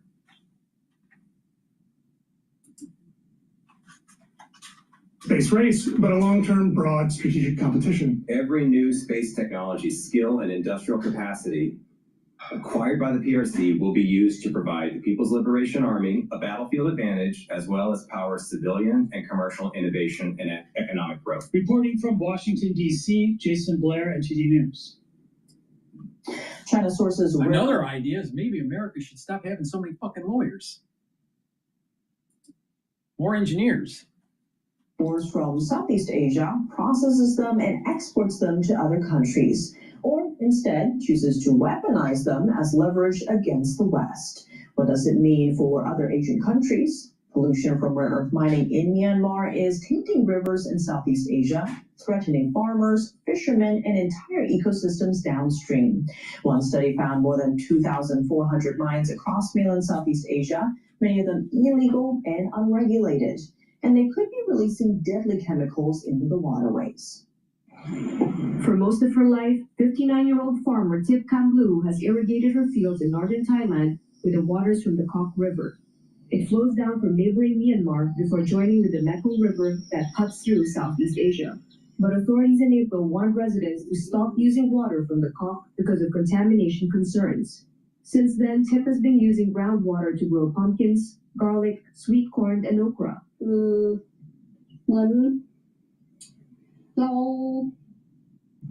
It's like half of me has died. When the river became like this, we couldn't use the river water. The water crops are for anything. If we use it on vegetables, people won't buy them. I just want those responsible to help take care of it. The contamination isn't just hurting farmers, it's devastating fishing communities too. 48-year-old Sawat Kewadam, an artisanal fisherman from the riverside village of Bansob Kok, says he can barely catch fish from the river. If the Mekong River could speak, it would say it wants to cry. The water keeps rising and falling. There are no fish. The river would cry and so would we. We can't catch any fish. Where have they gone? I just cast my net across half the Mekong and didn't catch a single one. Before there were always some. Now where have they gone? A study by the US-based Stimson Center found mines across mainland Southeast Asia, many illegal and unregulated, could be releasing deadly chemicals like cyanide and mercury into rivers. Brian Eiler is a senior fellow at the center. This story started with the impacts of only 2 rare earth mines on the Kok River system. Those rare earth mines were in Myanmar. Our research is showing that there are scores of tributaries of major rivers like the Mekong, the Salween, the Irrawaddy, and rivers in Vietnam that are likely highly contaminated. And this story is not known, so the extensiveness and the scale is something that's striking to me. The emergence of new China-backed rare earth mines in eastern Myanmar initially set off concerns among researchers over the danger of downstream pollution along the Kok River. Tanapan Fernrat is from the Thailand Science Research and Innovation. The arsenic that appears in the water comes along with rare earth minerals. These rare earth... Still think that an EV is better for the environment? Where do you think lithium's coming from?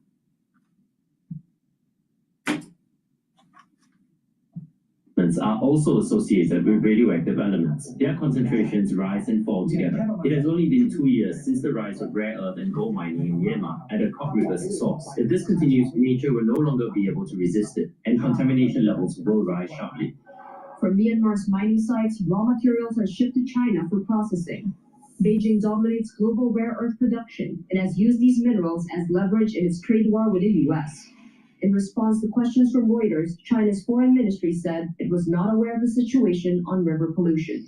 Meanwhile, Thailand has set up 3 new task forces to coordinate international cooperation, monitor health impacts, and secure alternative water sources for communities along affected rivers. French President Emmanuel Macron wrapping up his China trip without securing any major commercial deals. He had another sit-down with party leader Xi Jinping in Chengdu on Friday. And despite bringing 6 ministers and over 30 company executives with him on the trip, Macron didn't quite get what he was hoping for. Both countries only signed 12 broad cooperation agreements, ranging from nuclear energy to panda conservation. They also pledged to work more closely on global challenges, worth noting the total sum of the agreements was not disclosed. In comparison, in 2019, Macron struck over 40 trade deals during his China visit, worth over $15 billion. Beijing didn't make any specific commitments to Macron. For example, when the French president asked China to invest more in France, Xi said he will support Chinese companies willing to invest there. And there's no update on whether French aerospace giant Airbus would secure an order of 500 jets from China. The company has been negotiating about that for over a year. Macron also urged China to transfer technology in batteries, electric vehicles, and solar panels. But there's no mention of that in either side's joint statements. Macron asked Xi to persuade Russia to end its war in Ukraine. Xi did not respond directly, only saying that China supports all efforts that work toward peace. Meanwhile, Chinese tariffs on French dairy and pork products stay in place. Over 2,000 French companies have subsidiaries in China. That's more than any other European country. And they're facing a more challenging business climate there. China's consumer spending remains weak with a slowing economy, and competition with local Chinese brands is becoming more intense. That's all for today's China in Focus. I'm Tiffany Meyer. If you have any feedback on the show or have something you'd like to see us cover, send us in.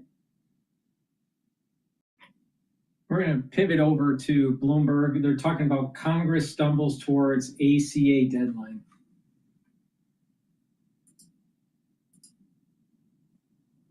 And that then becomes a question of, are we going to see a Reconciliation 2.0 bill next year that has to do with Obamacare? Yep. You know, it's extremely difficult. I mean, you go back to Senator McCain with the thumbs down vote. Yes, the margins for Republicans were stronger there than they are now. Right. And so we just go back to the idea that there's two catalysts here, the end of the month and next year. For the end of the month, long odds, skeptical. That's what Dwayne was saying in his notes. For next year, we'll have to see what happens because there's more time for the Republicans to stew on the idea and get something to the floor. Do you listen in on Dwayne's calls the way I listen in on your calls? Absolutely. You do, yeah. That's how you know what the buzz is, right? I've told you guys this before. We're all in the same row.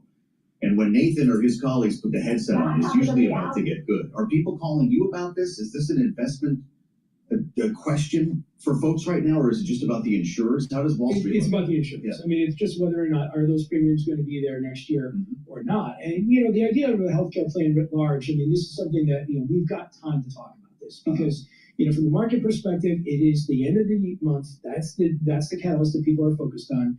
For the the larger plan, we've got plenty of time to talk about it. Big Bloomberg story today about the Farm Bill. If you hadn't heard about this yet, the president's going to sign an EO, it looks like later on, and we'll cover this. $12 billion in assistance to hit the farmers who have had, obviously, a lot to deal with when it comes to tariffs. The aid would include up to $11 billion in one-time payments to crop farmers under the Department of Agriculture's newly designated Farmer Bridge Assistance Program. The rest reserved for crops not covered under the FBA. Is this enough to keep farmers afloat? No.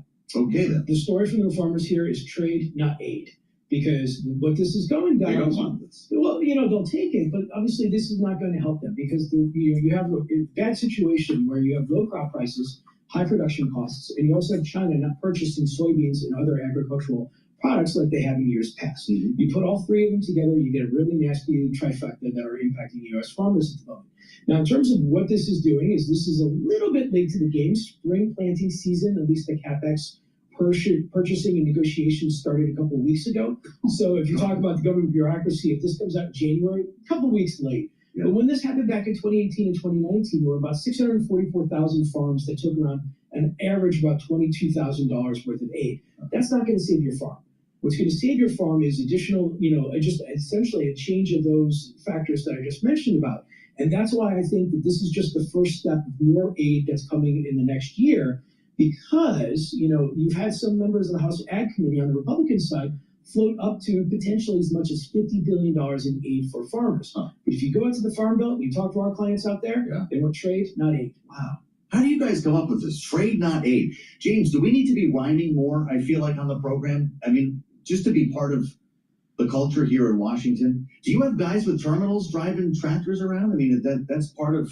We have terminals all over the world. Of course, but what do they do in the farm business with a terminal? Is it about gauging prices? Are they like plotting out? I mean, we have so many folks that have exposure to the commodity markets. Yeah. I mean, wheat in particular, soybeans. And they pick up the phone and call you on this, which is why you know so much about it. So what are the questions we should be asking then? He's going to sign this thing at 2:00. And Congress then just immediately needs to start working on more for next year's. Well, I think the immediate question is how quickly can the USDA and the Farm Services Agency get that aid out? Because, obviously we have a time crunch with the holidays. Sure. And the way it worked back in 2018 is they actually put a link on the website and said, please call us if you need aid. and then we'll actually start the approval process. Should take about 3 to 6 weeks. I mean, obviously the holidays put a little bit of there, but if you're a farmer, you're looking probably around 3 to 6 weeks before you get that aid, and that's being on the quick side. Then the other perspective is how are we going to do it more? Because ultimately, if you're going to go to a number that's 50 billion, eventually you're going to have to get into congressional authorization. They're doing this under the allocation of already pre-existing funds, and there's only so much you can do. So are we going to do this as part of the light farm bill that negotiations are taking place next year? Is this part of the shutdown negotiations of January? Still to be determined, but I think the farmers who are accepting this right now are saying, look, we're going to use most of this for our fourth quarter CapEx spending, a little bit of seed, maybe try and get some planting out there. But then in terms of like how we're going to survive going forward, are we going to have low crop prices, high production costs? Or are we going to get better trade terms with China?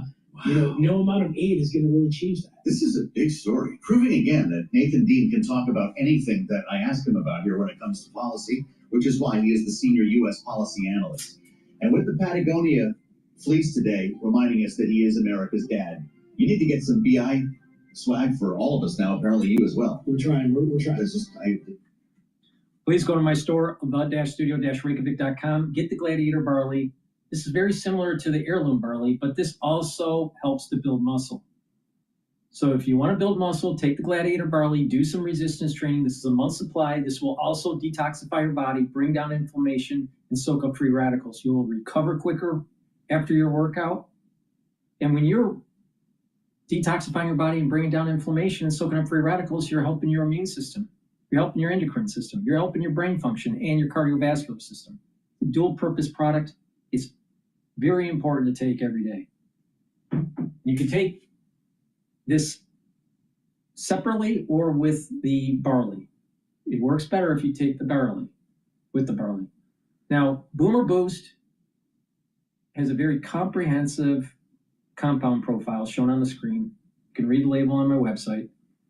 This has 68 nutrients. This is going to help with cardiovascular health, brain function, musculature, boost up your energy levels, and rev up your metabolism.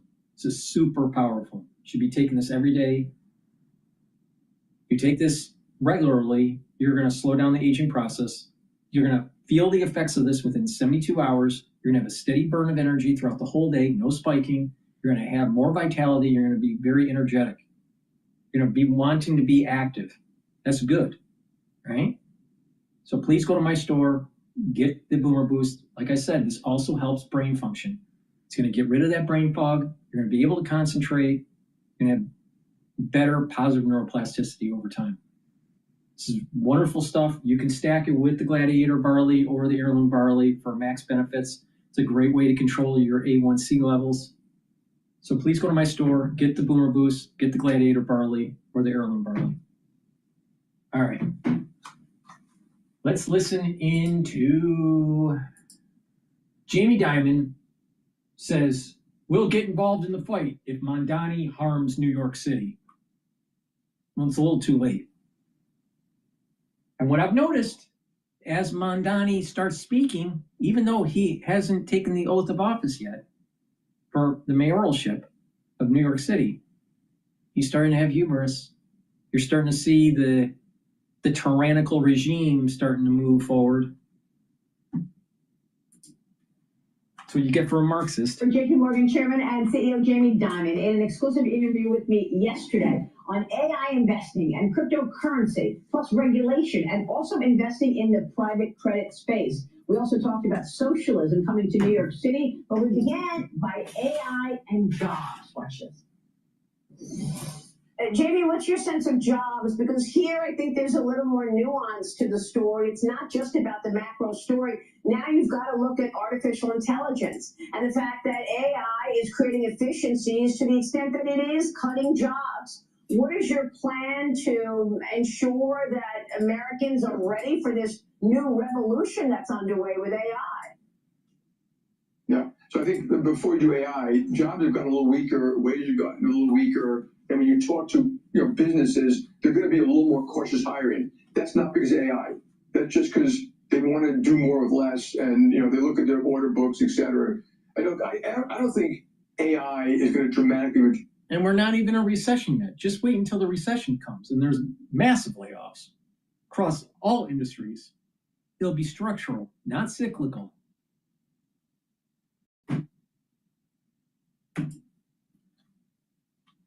Jobs, like it was unbelievably next year. I think AI is real. We've been doing it since 2012. We have 2,000 people doing it, 500 use cases. We have large language models inside the company that we're using in our own documents, our own processing and stuff like that. We use it for risk, fraud, marketing, design, note-taking, idea generation, error management. Agents are coming. And for the most part, AI is going to do great stuff for mankind, like tractors did, like fertilizer did, like vaccines did. They'll save lives. We'll be working, maybe one day we'll be working less hard, but having wonderful lives. So it'll cure a lot of cancers. It'll have composite materials. Now, of course, it needs to be properly regulated. There are downsides to AI, just like there are to airplanes, pharmaceuticals, cars. All things get used by bad people. So assuming that the government figured out some way to put guardrails around AI, but it will eliminate jobs. It doesn't. My energy bill dropped from $150 to $50 by doing this. My friends laughed at me when I spent $49 on a power saver device that could cut my. But it will eliminate jobs. That doesn't mean that people won't have other jobs. My advice to people would be, critical thinking, learn skills, learn your EQ, learn how to be good at a meeting, how to communicate, how to write. You'll have plenty of jobs. And if it does happen too fast for society, which is possible, we can't assimilate all those people that quickly. Like if you look at, what happened in farms and the internet and electricity, it took a while. This may be a little bit longer. It'll be a little harder to assimilate people. If we can't, we government and we the companies, society should look at how do we phase it in a way that we don't damage a lot of people. Like we should have done a little bit more on trade assistance years ago when you had a town that got damaged by the closure of a plant. And that you can do. You can, retrain people, relocate people. Blah, blah, blah, blah, blah. Nothing's going to happen. People are going to be laid off. People are going to complain. And then there's going to be more regulation. No, corporate isn't going to go, we're going to be good corporate citizens and help the labor force. No, they're not. It's all talk. Assistance, early retirement, and the next job may be a better job, but they have to learn how to do the job. And as you know, skills are, you can earn quite a bit of money with skills. And so, and then companies like us, we've been doing this a long time. If you can systematize through AI a certain job and help with the decision-making process and reduce error, why don't you just AI a CEO? Why do you need a CEO? The AI could be your CEO. Probably be better.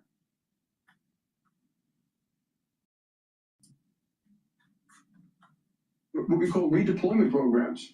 We lose people because we close down, we go in, we look at a process, we go from 1,000 people to 400 people in a process. And almost always the 600 people get offered other jobs. They've got skills we like. They want to go, they could go and try other things. So I'm not afraid of it. We just maybe you're right, we should get ahead of it and maybe have some programs in place that can handle this if it starts happening too fast. I also don't think you're going to see it all happen this year. It isn't going to be like this year. If you look at this year, you have a huge amount of construction that needs to take place. And to do that construction. The foundation is being built to be able to rapidly deploy AI in the economy. It's going to take about 12 to 15 months. And then it's going to take some time to implement different processes within corporations. But when the recession hits and you start seeing 6, 7, 8% unemployment, not just for the youth, but for the overall economy, that's going to be structural. And then Congress is going to print more money. The Federal Reserve is going to print more money. Congress is going to just issue more freebies, more stimulus programs, more social programs that we can't afford. Inflation will go up. And it's just slowly get worse and worse and worse. And that's just AI. We're not talking about humanoid robots. Wait until that happens. And then you'll have further structural unemployment. But, why should he care? He's already a billionaire. need roads and trucks and drivers. You need servers, you need fiber, you need all that. So it's going to cause probably more jobs in the short run in total. Yeah, I mean, we've talked about the fact that we're going to need more electricians and plumbers, and like you said, you know, those trade schools. But Jamie, I guess what I'm asking is, are we going to see any return on investment on all this money anytime soon? I mean, Jensen Huang told me that we're talking about trillions of dollars every year going into the build out of data centers. I mean, look at all these data centers that we have actually seen built in America. I mean, at this point, we've got about 5,000 data centers that have built for AI. When you add up all this money, all those trillions of dollars, where's the return on investment, Jamie? And when are we going to see it? Yeah. So I think I heard, I haven't read it yet, but I heard we did a research report about how much. It's $5 trillion, and that includes everything: the data centers, the servers, the chips. Wow. The fiber doesn't necessarily include the power plant or the transmission lines, but and then we were going through today, like where's the money going to come from? Public, private credit, specialized type of finance, asset-backed securities, and there was another report that does talk about what's the income that has to be paid to those units to make it worthwhile. So yeah, I look back at the internet a little bit. A lot went into it. There was a lot of success. A lot of people didn't make it. It turned out differently than people thought when it started. And I think you probably get some of that here. There will be big winners. You remember out of the internet, you got Google and Facebook and Amazon and tons of others and whole new technologies. But it took a while for some other things to come in, like the iPhone or something. So here, it will eventually pay off. Who pays off, who the winners are, who the losers are, which models win, which new chips. I'm not talking about the chips today, but the chips in 5 years. We don't know how it's all going to play out, but AI itself is real, and it gets. You actually look at the price of AI almost by the minute now, because you can actually buy a chip on time, like by the hour if you have to. So we'll see. We'll try to see how it plays out, but I think in total will pay for itself. Just fascinating. I know the hyperscalers have spent trillions already, but Jamie, how much are you spending on AI? Analysts tell me you spend about $18 billion a year on technology.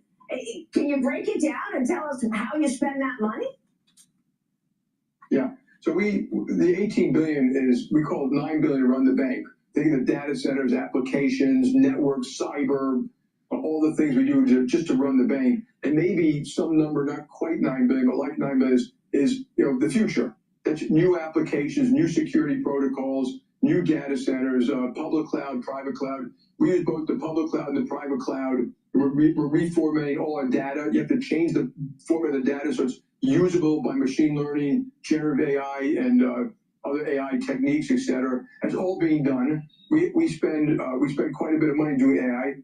And it's not quite $1 billion. I said publicly somewhere too, but we think we have at least $2.5 billion of benefit from that, and that's on costs.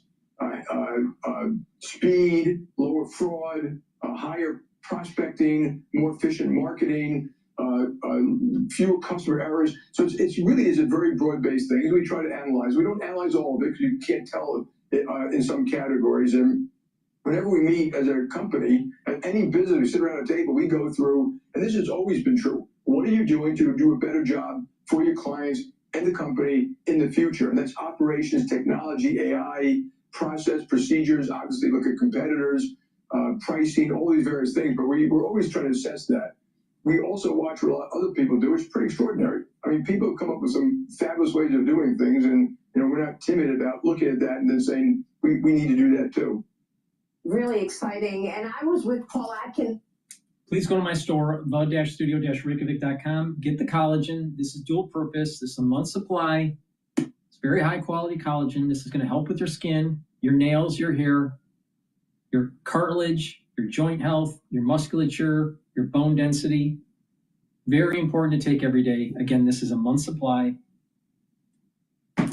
Also get the vitamin D3. Vitamin D3 is a cofactor for gene expression. It also helps cells to go into apoptosis if they're infected. That's why it's super important to take during the winter season. And the vitamin D3 helps to absorb calcium. Do some resistance training and build bone density. You can take it with the collagen. And C60. C60 is a very strong antioxidant. It's almost 1,000 times stronger than a molecule of vitamin C. Take a teaspoon a day, every day.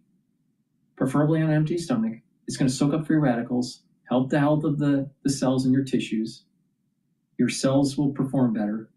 The mitochondria will be healthier, build more ATP, you'll have more energy. Soaking up free radicals at the vascular level is going to prevent plaque buildup. Soaking up free radicals at the neuron level will reduce the stress of the neuron, boost up ATP levels. Your mitochondria will be healthier. You'll have more neurotransmitters. You'll have better neuroplasticity. You'll be thinking faster. You'll have better memory. And by soaking up free radicals, you're slowing down the aging process. C60 will also soak up free radicals at the basal layer of your skin, so your skin will improve. You can stack this with resveratrol to get added benefits. You can get it in MCT coconut oil, avocado oil, and extra virgin olive oil in a 2 ounce, a 4 ounce, or an 8 ounce configuration. Take a tablespoon a day, every day. You'll start feeling the benefits of this within 2 months. Your immune system's going to improve. Your endocrine system's going to be improving. You'll have more energy. You'll recover quicker after a workout. By taking a teaspoon a day, every day, for a year, and you do a before and after comparison, you will notice that you are looking younger. So it's a cornerstone of my anti-aging protocol. Get the C60. I've been taking this since 2016. Please go to my store and get the C60. All righty, let's continue. The other day, the chairman of the Securities and Exchange Commission, who told me that financial services as an industry is moving further and further toward tokenization. Jamie, what can you tell us about tokenization? Is JP Morgan moving there as well? And how is financial services changing with regard to tokenization and digital assets? Yeah, first I want to applaud the SEC commissioner for getting on top of this issue about why we have shrinking capital markets, public markets. So we've gone from 8,000 public companies in 1996 to 4,000 today. I'm not against private credit or anything like that, but a lot of things are moving out of the banking system. We got to look at what we did. We overdid it with rules, regulations, ISS and Glass Lewis, and it damaged some of the vibrancy of our capital markets. We still have the best in the world. And so now if you look at our capital markets, it's been adopting technology nonstop. I mean, for years, mainframes, processing, algorithms, of course, virtually nothing to process trades. We moved $16 trillion the other day. In one day, 16 trillion. It goes through our AML systems, our risk systems, sanction systems, fraud systems, OFAC systems. It's cheap, it's fast. So we've always been using technology to do a better job for the client. And we're going to do the same thing in tokenization. So tokenization, blockchain is real. It's been around for quite a while, but now it's becoming more effective, more efficient because people are finding ways to do it faster and cheaper, permission or not permission. Smart contracts, I think, will probably be real. We're working on stable coin, and at JP Morgan, we have a JP Morgan deposit ready. And think of it as a token, which is a deposit, we can pay interest on it. And as a payment system and a network, we're involved. If we can use things like that to do something better, faster, cheaper for clients, we're going to. And it's just kind of the next generation of things that might do that. It should work for international payments better. If there are other things that won't work well for, like, in big wholesale payments, I would say, if I'm sending money to Fox and I send them a stable coin, they're going to say to me, just give me my money. Don't give me your stable coin. And so. Exactly. Domestic consumption or transactions, stablecoin doesn't mean anything. Now, if you have to go through some sort of international transaction, then maybe to reduce the conversion of a currency. But eventually, because currencies conversion, there's a lot of money for exchange to be made between exchanging currencies. So the bank will tokenize, use a stable coin, and then eventually they'll slowly add a transaction fee. Watch.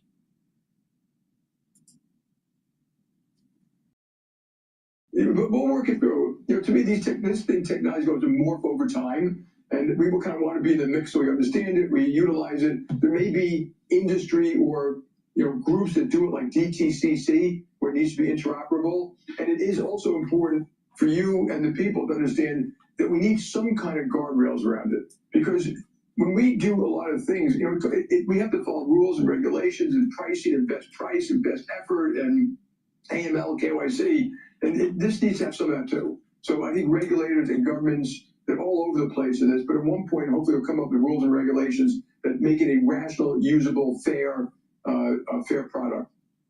Well, I mean, it takes me to regulation, which of course we're seeing rolled back in a number of areas, whether it be the Federal Reserve and what you hear Mickey Bowman talking about, or I mean, even today there was a rule that was rolled back, the rule that was rescinded from a 2013 regulation that severely impacted leveraged lending.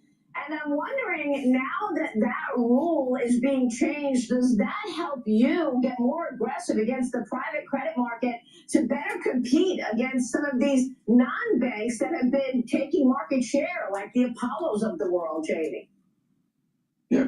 So I think in the big picture, Kay, we massively overdid stuff. We all want a strong system, and I've said this to regulators for years. We can have a safer, better system, but it's more flexible, it's more reliant, it's more resistant, it'll lend more, it'll create more liquidity. What we did in some cases was completely asinine. I won't go through all that stuff. I've made that clear elsewhere. So I applaud the fact that there's going to be deregulation. And deregulation, or I think of good policy, is free. So when you go around the world, you go to Europe, et cetera, I say, if you do things right, you'll grow your economy and you don't have to borrow more money or spend more money. Just fix the stupid process you have in place, which is kind of how you look at a company. And so you're mentioning one. We've always had competition.